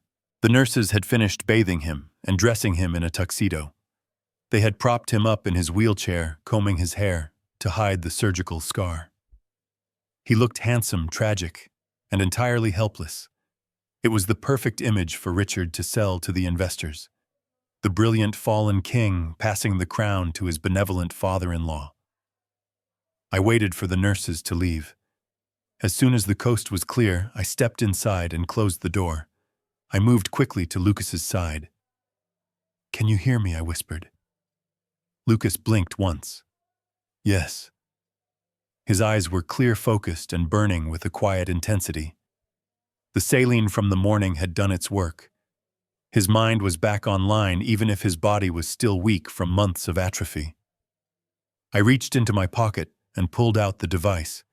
It was a button. A simple black plastic button that matched the ones on his tuxedo shirt perfectly. But this was not plastic.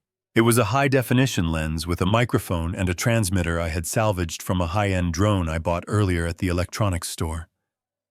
I knelt in front of him. I took a small pocket knife and severed the thread of the third button on his shirt, the one right in the center of his chest. It fell into my palm. With steady hands, I placed the camera button over the spot and used a quick setting adhesive to secure it. It looked identical to the others. "This is your eye, Lucas," I said, adjusting his lapel to frame the shot. "Tonight, you are not just a witness. You are the broadcaster. Whatever you see, the world sees. Whatever they say to you, the world hears." I pulled out my phone and checked the feed. The image was crisp. I could see my own face lined with worry staring back from the screen. The audio picked up the sound of my breathing. "It works," I said. "Remember, keep your head up when Richard speaks to you. We need his face on camera."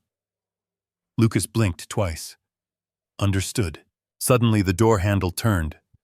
I shoved my phone into my pocket and stepped back, pretending to adjust Lucas's tie. Tiffany swept into the room. She was breathtaking in a way that made your skin crawl. Her dress was a shimmering silver column that hugged every curve, and diamonds dripped from her ears like frozen tears. She smelled of expensive hairspray and ambition. She stopped in the center of the room, her eyes scanning Lucas like a merchant inspecting merchandise. "Is he ready?" she asked, her voice sharp. "The car is here." "He looks fine, Tiffany," I said, keeping my voice mild. "The nurses did a good job." She walked over to him. She reached out and brushed a piece of lint from his shoulder. Then her hand moved down to his chest. She straightened his bow tie, her fingers lingering near his throat. Then her hand moved lower. She began to smooth down the front of his shirt. My heart stopped. Her fingers were inches from the camera button. If she felt the weight of it, or if she noticed the lens, the game was over. We would never leave this house. She frowned. She leaned in closer. "This button," she murmured, reaching for the third button. "It looks crooked." She pinched the side of the camera. I had to do something. I couldn't tackle her. I couldn't yell. I needed a diversion that would force her to recoil. I let out a sharp guttural gasp. I grabbed my left arm with my right hand and stumbled sideways, slamming my shoulder hard into the doorframe. The sound was loud, sickening. Harrison Tiffany snapped, spinning around her hand, dropping from Lucas's shirt. I groaned, sinking to one knee, clutching my chest. "My pills," I wheezed. "In my pocket." She looked at me with pure annoyance. There was no concern in her eyes, only irritation that I was delaying her schedule. "For God's sake," she hissed. "Get up, Harrison. Do not die on the carpet before we even leave." She marched over to me, forgetting about the shirt. She reached into my jacket pocket and fished out the bottle of nitroglycerin pills I carried for my angina. She shook one out and shoved it at me. "Take it," she commanded, "and pull yourself together. We have 5 minutes." I put the pill under my tongue, letting the bitterness dissolve. I took deep, ragged breaths, playing the part.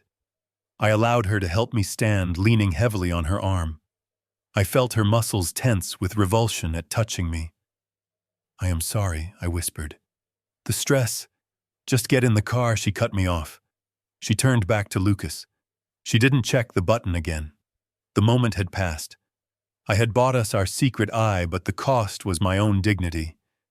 It was a price I was happy to pay. "Let's go," she said. "Miller is waiting with the wheelchair." We moved out to the driveway.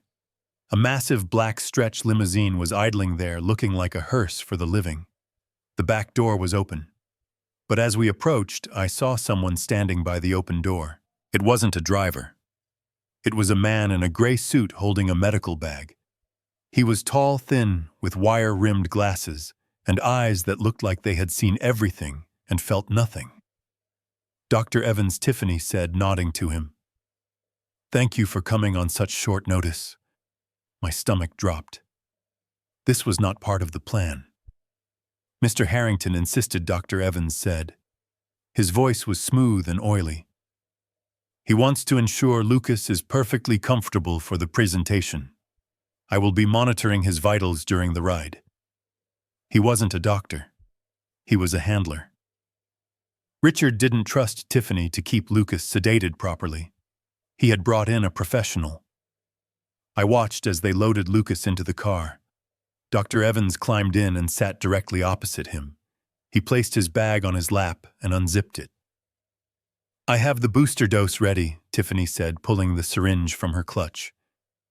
I held my breath. I had swapped the evening vial in her case an hour ago while she was screaming at the florists on the phone. The syringe she held contained saline. But if Dr. Evans checked it, if he asked to see the vial, or if he tested the liquid, Dr. Evans looked at the syringe in Tiffany's hand. Then he looked at Lucas. "Go ahead, Mrs. Caldwell," he said. "I will monitor his pupil response." Tiffany leaned over and injected the saline into Lucas's arm. I sat next to Lucas, squeezing his hand under the cover of the blanket, praying he knew what to do. If he reacted too much, Evans would know he was underdosed. If he didn't react at all, Evans might suspect he was already comatose. He had to be perfect. The needle went in. Lucas didn't flinch. He stared straight ahead, his eyes glassy and vacant. Dr. Evans leaned forward. He pulled a penlight from his pocket and shone it into Lucas's eyes. I watched the beam of light hit my son's retina. This was the test. A sedated pupil is sluggish. A conscious pupil reacts instantly. Lucas forced his eyes to remain wide. He fought the natural reflex to constrict. He stared into the light as if he were looking into the void. Dr. Evans held the light there for 5 seconds. 5 seconds that felt like 5 years. Evans grunted. He clicked the light off. "Good level of sedation. He is pliable but awake enough to hold a pen." "Excellent work, Mrs. Caldwell." He sat back. The limo began to move. I exhaled a long, silent stream of air. We were moving. We were inside the beast now. The camera was rolling. The saline was flowing. And sitting across from me was a man who would kill my son with a chemical overdose if he suspected even for a second that the sheep was actually a wolf. I looked out the tinted window as the iron gates of the estate rolled open. We were leaving the prison. But we were heading to the execution. I touched the phone in my pocket. Saul was waiting at the venue. The trap was set. Now we just had to survive the ride. The grand ballroom of the Fairmont Hotel smelled of expensive lilies and old money. It was a scent I had encountered many times in my career, usually at ribbon-cutting ceremonies for bridges or highways. But tonight, it smelled like a funeral parlor. Crystal chandeliers hung from the ceiling, like frozen explosions, casting a fractured, glittering light over the hundreds of guests gathered below. These were the elite of Seattle. Tech moguls, venture capitalists, city council members. They held flutes of champagne and murmured in polite, hushed tones, waiting for the show to begin. They thought they were here to witness a historic merger, a passing of the torch from a tragic genius to a benevolent steward. They had no idea they were actually standing inside a crime scene. I stood in the wings of the stage, my hands gripping the rubber handles of Lucas's wheelchair. My knuckles were white. Beside me, Tiffany was adjusting her diamond earrings, checking her reflection in the glass of a fire extinguisher case. She looked calm, radiant even. She was the grieving wife, the pillar of strength. She had no idea that the man sitting in the chair next to her, the husband she had drugged and tortured for 6 months, was recording every breath she took through the button on his chest. Dr. Evans stood behind us, his eyes fixed on Lucas. He had checked Lucas's pulse one last time in the green room. He was satisfied. He thought the saline I had swapped was a precise dose of sedative. He thought the glazed look in Lucas's eyes was chemical, not a performance worthy of an Academy Award. On the stage, Richard Harrington was already speaking. He stood at the podium bathed in a warm golden spotlight. He looked every inch the grieving patriarch. His voice was thick with emotion, a perfect baritone of sorrow and resilience. "Ladies and gentlemen," he said, pausing to wipe a non-existent tear from his eye. "We often measure success in dollars and cents, in market shares and patents. But over the last 6 months, I have learned that the only true measure of wealth is family." The crowd murmured in agreement. A few people dabbed their eyes.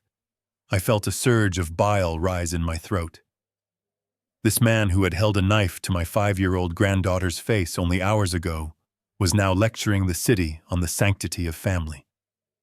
He continued gesturing to the empty space beside him. "My son-in-law Lucas is a visionary. He built a company that changed how the world moves, but tragedy, as it often does, struck without warning. The accident took his mobility. It took his voice, but it did not take his spirit. And tonight he has made the brave decision to ensure his legacy lives on.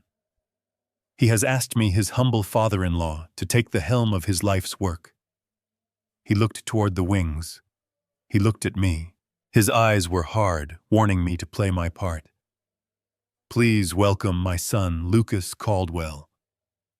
The applause was deafening. It rolled over us like a physical wave. "Let's go, Harrison," Tiffany hissed, pinching my arm. "Don't make him look clumsy."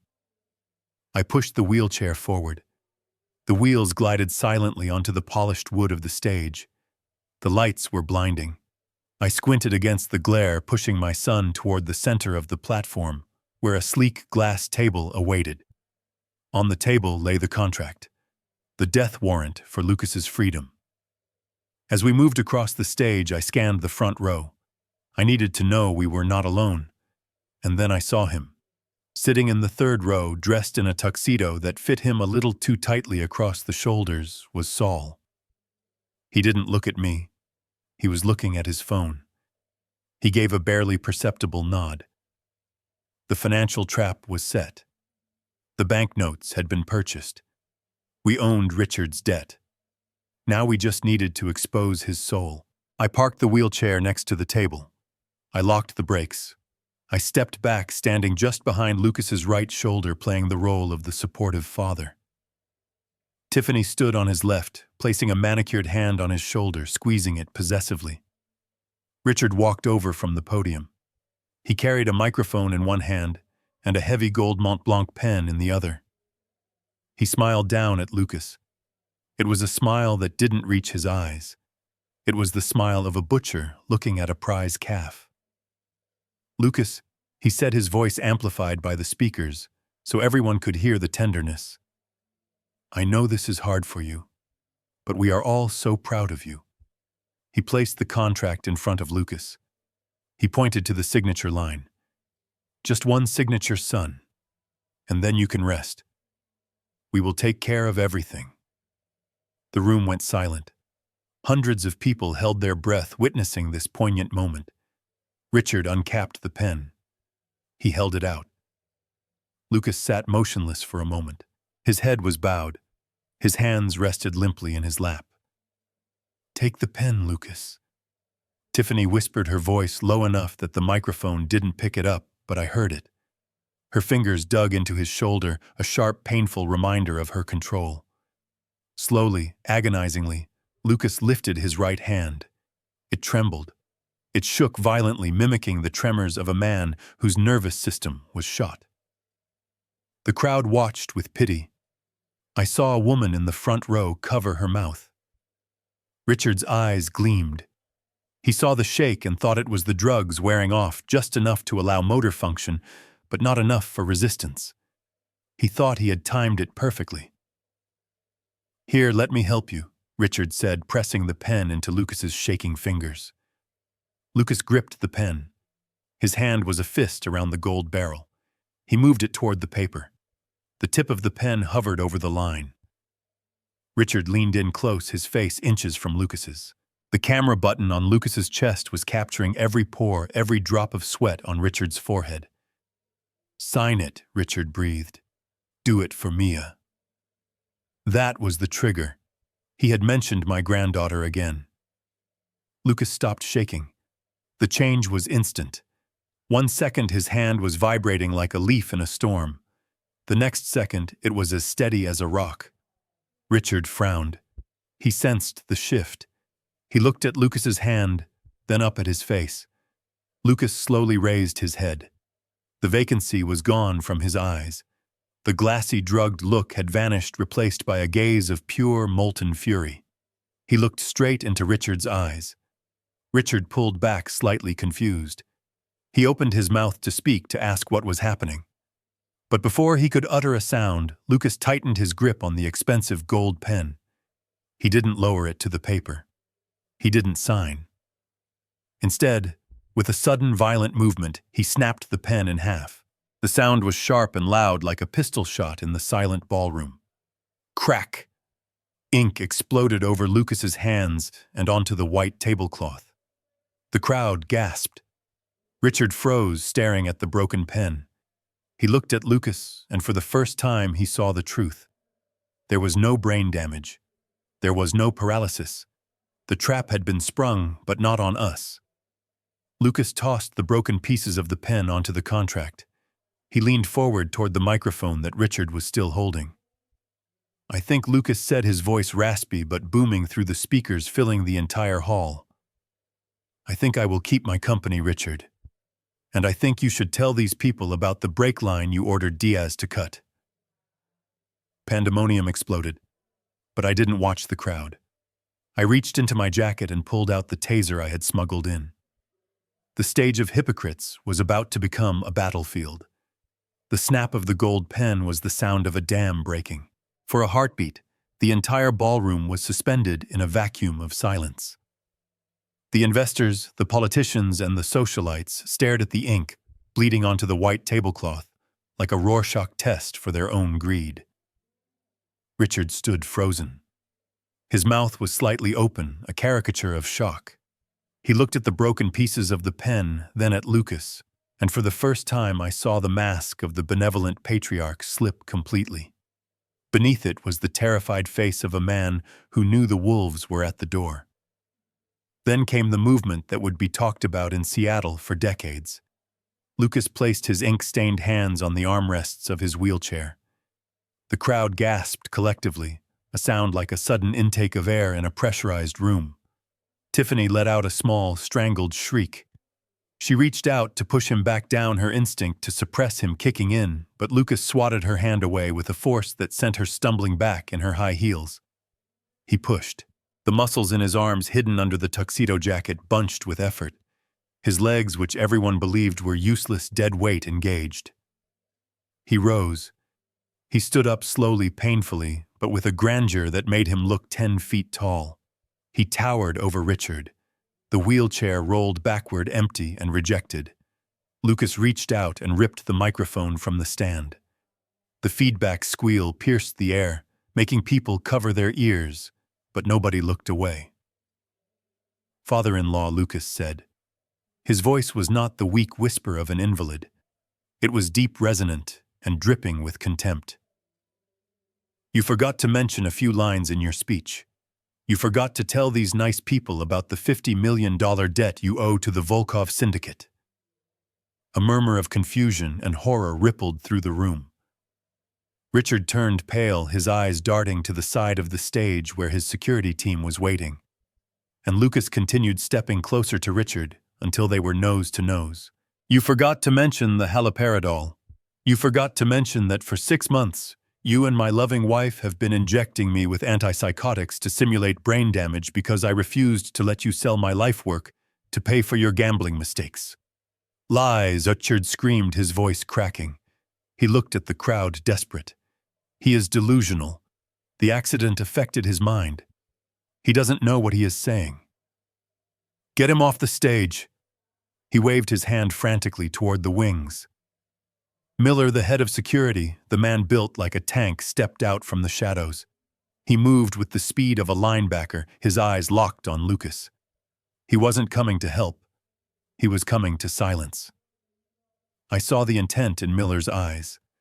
I saw his hand reaching inside his jacket, not for a radio, but for something heavy. I am 70 years old. My knees ache when it rains. I take medication for my heart.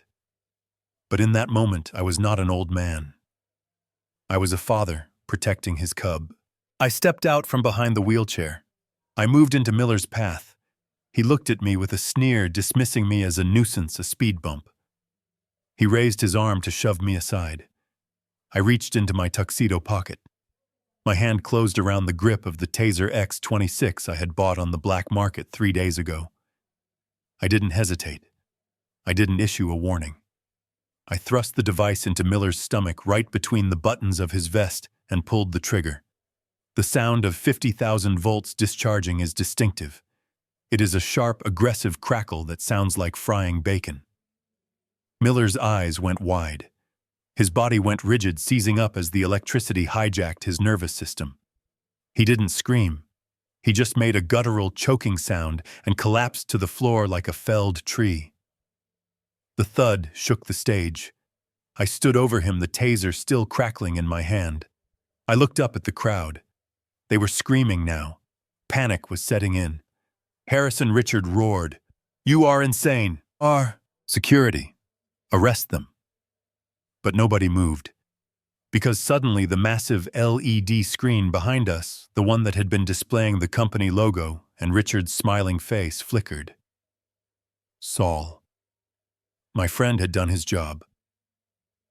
The screen went black for a second, and then a new image appeared. It was grainy black and white surveillance footage, but the picture was clear enough. It showed a bedroom. It showed Tiffany. She was lying on a bed laughing, holding a glass of wine. And next to her was the family lawyer. The audio boomed through the ballroom speakers, clear as a bell. "We just need to wait for the old man to have an accident," Tiffany's voice said. Her face on the giant screen was twisted with malice. "Once Harrison is out of the way and Lucas signs, we burn the money. We leave Richard to deal with the Russians." The video cut to another clip. This one was Richard. He was in his office talking on the phone. "I don't care if you have to cut the brakes," Richard was shouting in the video. "Just make sure he doesn't get to the patent office. I need him stopped. Dead or alive, I don't care. Just stop him." The ballroom fell into a stunned, horrified silence. The evidence was irrefutable. It was 50 feet tall and played in high definition. Tiffany stood on the stage, her hands covering her mouth, shaking her head. "No," she whimpered. "That is not real. That is a deepfake." But the crowd was already backing away.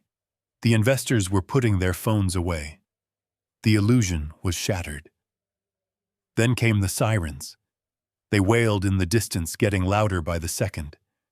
Blue and red lights began to flash against the high windows of the ballroom. I had called them 5 minutes ago, just as we stepped onto the stage. Richard looked at the screen. He looked at the unconscious bodyguard. He looked at Lucas, standing tall and defiant. And finally, he looked at the doors where uniformed police officers were bursting in, guns drawn. "Police," a sergeant shouted. "Nobody move." Richard's face contorted. It wasn't fear anymore. It was madness. The madness of a man who realizes he has lost everything: his money, his reputation, his freedom. He didn't surrender. He didn't put his hands up. Instead, he reached behind his back. He didn't pull out a phone to call a lawyer. He pulled out a snub-nosed revolver. "Gun!" someone screamed. The crowd dove for the floor. The police froze, assessing the threat. Richard didn't aim at the police. He didn't aim at Lucas. He grabbed the nearest human shield. It was Mia. My granddaughter had been sitting in the front row with her nanny, watching the show, with wide, innocent eyes. In the chaos, she had stood up, confused and frightened. Richard was close enough. He lunged off the stage, moving with a desperate speed. He grabbed her by her small arm and hauled her against his chest. He pressed the barrel of the gun to her temple. "Back off," he screamed. His voice was unrecognizable. It was a demonic screech. "I will kill her. I swear to God I will paint this room with her brain." Mia started to cry. A high, thin sound that pierced my heart like a dagger. "Grandpa," she sobbed. "No," I shouted. I dropped the taser and raised my hands. "Richard, don't do this. She is your family." "Family," Richard spat. He was backing toward the service exit, dragging Mia with him. Her little feet couldn't keep up. She was stumbling, terrified. "You people destroyed my family. You destroyed my life. I need a car. I want a helicopter, or the girl dies."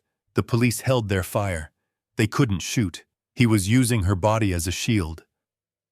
I looked at Lucas. He was still on the stage, gripping the podium. He looked ready to jump, ready to die to save his daughter. But he was too far away. I was the closest. I was 10 feet away. "Richard," I said, taking a slow step forward. My hands were empty. My heart was breaking. "Look at me. It is over. The money is gone. The Russians know where you are. There is nowhere to run." "Don't come any closer, Harrison," Richard warned. He cocked the hammer of the gun. The click echoed in the silence. I stopped. I looked into his eyes. There was no humanity left, only the void. But I remembered something. I remembered the text message I had received from Saul right before the speech began. "I am the bank, Richard," I said softly. "I bought your debt. I own you." Richard blinked. "What I own the loans," I said, my voice steady. "If you pull that trigger, you die. If you let her go, I can make a deal. I can protect you from the Volkovs in prison. I am the only one who can save you from being skinned alive." For a second, just a fraction of a second, Richard hesitated. The promise of safety, the fear of the torture that awaited him made him pause. His grip on the gun loosened by a millimeter. And that was all I needed. But I wasn't the one who moved. From the shadows of the side curtain, a shape emerged. It wasn't a cop. It wasn't Lucas. It was Tiffany. She was looking at her father. She was looking at the daughter she had ignored for years. And she was looking at the screen where her life had just been destroyed. She realized in that moment that her father was going to kill her child, and she would be left with nothing but the legacy of a monster. "Dad, no!" she screamed. She threw her champagne glass. It wasn't a weapon, but it was a distraction. It shattered at Richard's feet. Richard flinched. He looked down. I lunged. The shattered glass from Tiffany's champagne flute lay on the carpet like diamonds, a pathetic offering from a daughter who had realized too late that she was serving a monster. Richard flinched at the sound of the breaking glass, his eyes darting toward Tiffany for a fraction of a second, but his grip on Mia did not loosen. The barrel of the revolver remained pressed against the soft temple of my granddaughter. She was sobbing quietly now, her small body trembling against the expensive fabric of his suit. The police officers formed a semicircle of blue uniforms and leveled weapons, but they were paralyzed. A headshot was impossible. The risk of hitting the child was too high. The air in the ballroom was so thick with tension that it felt hard to breathe. I knew that physical force was useless here. If the police rushed him, he would pull the trigger out of sheer reflex. If I rushed him, I was too old and too slow to cover the 10 feet between us before a bullet ended everything. I needed to disarm him, but not with a weapon. I needed to use the one thing Richard Harrington valued more than his life, more than his family, and certainly more than his soul. Money. I took a slow, deliberate step forward. The floorboards creaked under my dress shoes. "Stay back, Harrison," Richard screamed. His voice was raw, tearing at his throat. "I will do it. Do not test me." I stopped. Slowly, very slowly, I opened my hand. The taser. The weapon I had used to drop his bodyguard fell from my grip. It hit the floor with a heavy, dull thud. I raised my empty hands in the air, palms open, showing him I was harmless. "I am not testing you, Richard," I said. My voice was calm. It was the voice I used when a bridge support was buckling and panic would only accelerate the collapse. "I am trying to help you. Help me." Richard laughed, a manic, jagged sound. "You ruined me. You put my face on a screen. You destroyed my reputation. There is no helping me. The only way out is a flight to Mexico." "Mexico will not save you," I said, taking another inch forward. "The Volkovs have reach in Mexico. They will find you before you even leave the airport. And you know what they do to people who owe them $50 million. Richard went pale. The mention of the Russian syndicate cut through his adrenaline like a knife. He knew I was right. The police were the least of his problems. "I have a solution, Richard," I said. I looked him dead in the eye. "Look at your phone." He blinked, confused. "What? Look at your phone," I repeated.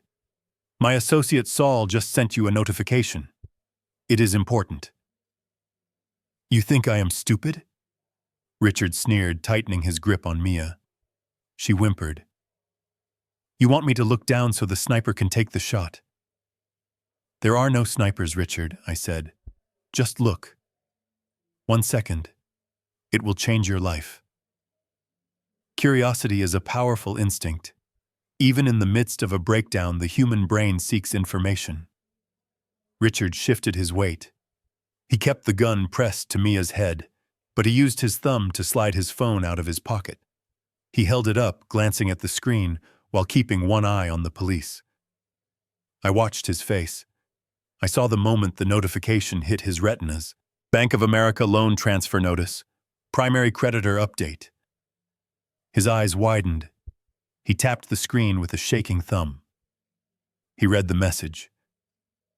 "Your debt of $12 million has been purchased in full by Harrison Caldwell.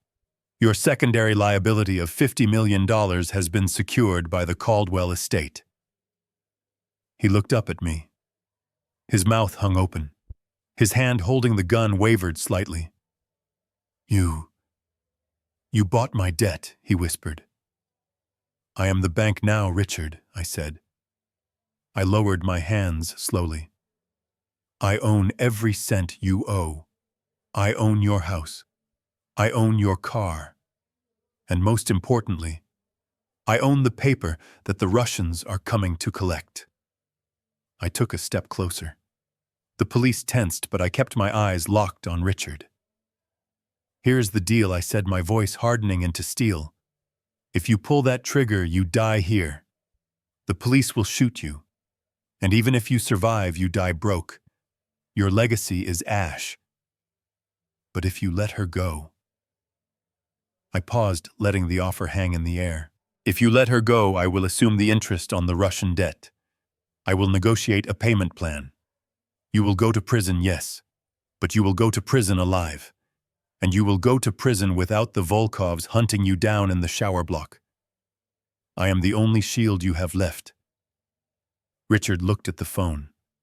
Then he looked at me. He was doing the math. He was a businessman until the bitter end. He was calculating the ROI of murder versus the ROI of surrender. He looked at the gun in his hand. He looked at Mia. And for a brief second, I saw the fight leave him. He realized that shooting a 5-year-old would not pay his bills. It would only seal his doom. He hesitated. His grip on Mia's arm loosened. The barrel of the gun drifted an inch away from her head. That was the mistake. That 1 second of calculation was the opening. Lucas did not wait for a signal. He did not wait for the police. My son, the man who had been trapped in a wheelchair for 6 months, the man whose muscles were supposed to be atrophied, launched himself across the stage. He moved with a primal speed. He didn't run. He exploded. He cleared the gap between the stage and the service exit in 2 strides. He hit Richard with the force of a freight train. The impact was sickeningly loud. Lucas's shoulder drove into Richard's chest, knocking the wind out of him. Richard flew backward, slamming into the service door. The gun flew from his hand, skittering across the polished floor. Mia was knocked to the side, tumbling onto the carpet. "Daddy," she screamed. Lucas didn't stop. He pinned Richard to the ground. His hands, the hands of a pianist and a coder, turned into fists of iron. He struck Richard once, twice. A lifetime of rage, betrayal, and torture was poured into those punches. "You touched her," Lucas roared. "You touched my daughter." The police swarmed. A dozen officers piled onto the pile of bodies. They dragged Lucas off, though he was still kicking and screaming. They pinned Richard to the floor. I ran to Mia. I scooped her up in my arms. She was shaking violently, but she was unharmed. I buried my face in her neck, smelling the terror on her skin, and I wept. I wept without shame. "It is okay," I whispered. "Grandpa is here. Daddy is here. The bad man is gone." I looked up. Richard was being hauled to his feet. His nose was broken blood streaming down his face onto his ruined tuxedo. His hands were cuffed behind his back. He looked at me as they dragged him away. There was no defiance left. Only the hollow, empty stare of a man who had sold his soul and still ended up bankrupt. "Officer," I called out. A sergeant looked at me. "Check his pockets," I said, pointing to Richard. "You will find a second phone, the one he used to contact the hitman who cut my son's brakes." Richard slumped. He knew it was over. The financial trap was just the bait. The evidence was the cage. And then there was Tiffany. She was standing alone in the center of the ballroom. The guests had backed away from her, creating a circle of isolation. She looked like a broken doll. Her makeup was smeared. Her silver dress was stained with wine. She looked at Lucas, who was breathing heavily, his chest heaving, his eyes wild. "Lucas," she whispered, taking a step toward him. Her hands were trembling. "Baby, please." I didn't know he had a gun. I tried to help. "You saw me throw the glass. I saved her." Lucas looked at her. He straightened his tuxedo jacket. He wiped Richard's blood from his knuckles. He looked at the woman he had married, the woman he had loved, the woman who had injected poison into his veins every morning for 180 days. "You didn't throw the glass to save her," Tiffany, Lucas said. His voice was cold, devoid of any emotion. "You threw it because you realized your ATM was about to go to prison for murder." He turned to the police officer standing next to him. "Officer," he said, "I would like to press charges against my wife for conspiracy to commit murder-assault with a deadly weapon and medical fraud. And please be careful with her. She is very good at playing the victim." Tiffany let out a wail as the officer grabbed her wrists. She kicked and screamed as the handcuffs clicked into place. I stood there holding Mia, watching the family I had tried so hard to protect disintegrate. But as I looked at Lucas standing tall on his own 2 feet, looking at me with a fierce, proud love, I realized something. The family hadn't disintegrated. The rot had been cut out. The parasite had been removed. What was left was the foundation, and the foundation was strong. I walked over to Lucas. I put my hand on his shoulder. He covered my hand with his. "We did it, Dad," he whispered. "Yeah," I said, looking at the flashing lights reflecting off the broken glass. "We did. But the war wasn't over. Richard and Tiffany were just the soldiers. The generals, the people who had lent Richard the 50 million, the people who operated in the shadows, were still out there. And now I held their debt." I looked at my phone. I had a new message from Saul. It read, "The transfer is complete. You are now the legal owner of the Harrington estate. But Harrison, the Russians, are asking for a meeting." I smiled a grim, wolfish smile. "Let them come. I was just getting warmed up. The water on the lake today is glass reflecting the tall pines and the endless blue sky of the Pacific Northwest. It is quiet out here. The only sounds are the gentle lapping of the water against the hull of our small aluminum boat and the rhythmic clicking of a fishing reel. I sit in the stern holding a thermos of coffee that actually tastes like coffee, not anxiety and adrenaline. 6 months ago, I was holding a taser and praying for a miracle. Today, I am holding a turkey sandwich and watching my son teach his daughter how to cast a line. Lucas is standing. That is the sight that still makes my throat tight every time I see it. He is leaning on forearm crutches, his legs braced, but he is standing on his own 2 feet. The doctors said it would take a year for the muscle atrophy to reverse, but Lucas attacked his physical therapy with the same obsession he used to write code. He spent hours in the gym, sweating, screaming through the pain, rebuilding the body that they tried to steal from him. He is not running marathons yet, but he is walking. And more importantly, he is smiling. It is a real smile, one that reaches his eyes untainted by the chemical fog of haloperidol. Mia is sitting on the bench seat wearing a bright orange life vest that looks too big for her. She is laughing as she reels in a piece of lakeweed, convinced she has caught a monster. She started first grade last week. I drove her to school. I walked her to the classroom door. She didn't look back with fear. She waved. She knows she is safe now. She knows that the monsters are gone, and they are gone. The legal process was swift and brutal, much like the justice I served in that ballroom. With the video evidence from the camera button and the financial records Saul dug up, there was no wiggle room for a plea bargain. The district attorney called it the most egregious case of domestic malice he had ever seen. Richard tried to play the victim. He tried to claim he was coerced by the mob, that he was acting under duress. But the recording of him ordering the brake line cut destroyed that defense. The judge, a woman who had no patience for men who used children as human shields, threw the book at him. 25 years in a federal penitentiary. He is currently sitting in a cell in Colorado. I kept my word in a way. I absorbed the interest on his debt so the Russians wouldn't kill him immediately, but I didn't pay off the principal. The Volkovs know exactly where he is. He spends 23 hours a day in protective custody, looking over his shoulder, terrified of every shadow. He wanted to live in a cage of his own making, and now he has one. Tiffany fared no better. She tried to turn on her father, claiming she was a battered child following orders. But the footage of her in the bedroom laughing about my potential murder with her lawyer lover painted a different picture. The jury deliberated for less than 3 hours. 15 years for conspiracy to commit murder, medical abuse, and fraud. She screamed when they read the verdict. She didn't scream for Lucas. She didn't scream for Mia. She screamed for herself, for the lost brunches and the designer clothes she would never wear again. We didn't keep the estate. Lucas couldn't stand the sight of it. We sold the mansion, the prison with the marble floors, and bought a farmhouse about an hour outside the city. It has a wrap-around porch and a workshop where I can tinker with old engines and Lucas can build his servers. The money from the sale of the big house went into a trust for Mia and a significant donation to a legal aid fund for victims of elder abuse. We kept the company, of course. Lucas runs it from the barn.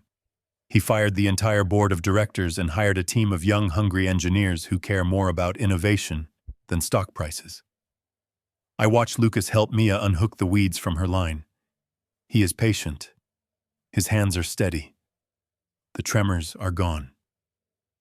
"You know, Dad," Lucas says, looking back at me over his shoulder. "I was thinking about what you said to Richard that night, about being the bank." I chuckled, taking a sip of coffee.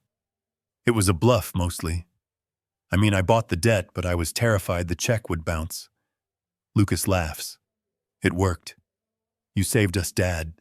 I don't say it enough, but you did. You didn't just save my life. You saved my dignity." I look out at the water, feeling the warmth of the sun on my face. It is a strange feeling to be a hero at 70. Society tells men my age that we are done. We are supposed to sit in recliners, watch the news, and wait for the end. We are seen as fragile, confused, and easily manipulated. Richard saw me as an obstacle to be removed, a piece of old furniture that was cluttering up his floor plan. But he forgot what I did for a living. I built bridges. I poured concrete into the churning waters of the wildest rivers. I calculated loads and stresses that would crush a lesser structure. I learned that the strongest steel is forged in the hottest fire. People think I am just an old man who got lucky. They think I stumbled into a solution. They forget that while they were busy chasing money and status, I was busy living a life that taught me survival. They forget that the wrinkles on my face are not signs of weakness. They are maps of the battles I have already won. I look at my hands. They are spotted with age. The skin is thin, but they are still strong. They held a taser when it mattered. They held my son when he was broken. And now they hold a fishing rod. Do not ever let anyone tell you that you are past your prime. Do not let them treat you like a burden. We are the keepers of history. We are the guardians of the bloodline. And when the wolves come for our children, we do not hide. We do not beg. We bare our teeth. Richard Harrington learned that lesson the hard way. He thought he was fighting a senile grandfather. He didn't know he was fighting a patriarch. I reel in my line. It is empty, but I don't care. I have already caught the biggest prize of my life. I caught my family back from the brink of the abyss. Hey, Grandpa Mia shouts, pointing at a dragonfly hovering over the water. Look, it is a helicopter, I smile. It is just a bug, sweetie. No more helicopters. Just us. Lucas looks at me and winks. Just us, Dad. The sun begins to dip below the tree line, painting the sky in shades of purple and gold. It is time to go in. Time to cook dinner. Time to live the life we fought for. I start the small outboard motor, and we head toward the dock, leaving the deep water behind us, moving toward the solid ground of home. The most important lesson I learned from this nightmare is that evil often wears a beautiful mask. It hides in expensive suits and loving smiles. It tells you it is doing what is best for you, while it slowly tightens the chains. But truth is quiet. It is the intuition that wakes you up at 2 a.m. It is the scratch on a car brake. It is the tremor in a hand. Listen to that quiet voice. It is the only thing that will save you when the world tries to convince you that you are crazy. Trust your gut, protect your pack, and never ever apologize for being the strongest person in the room. If you enjoyed seeing how an old engineer dismantled a criminal empire to save his son, please hit that like button and type justice in the comments below. It helps more people find these stories. And if you have ever had to stand up for your family against impossible odds, subscribe to the channel. I have many more stories to tell, and I would love for you to join me. Until next time, keep your eyes open and your powder dry.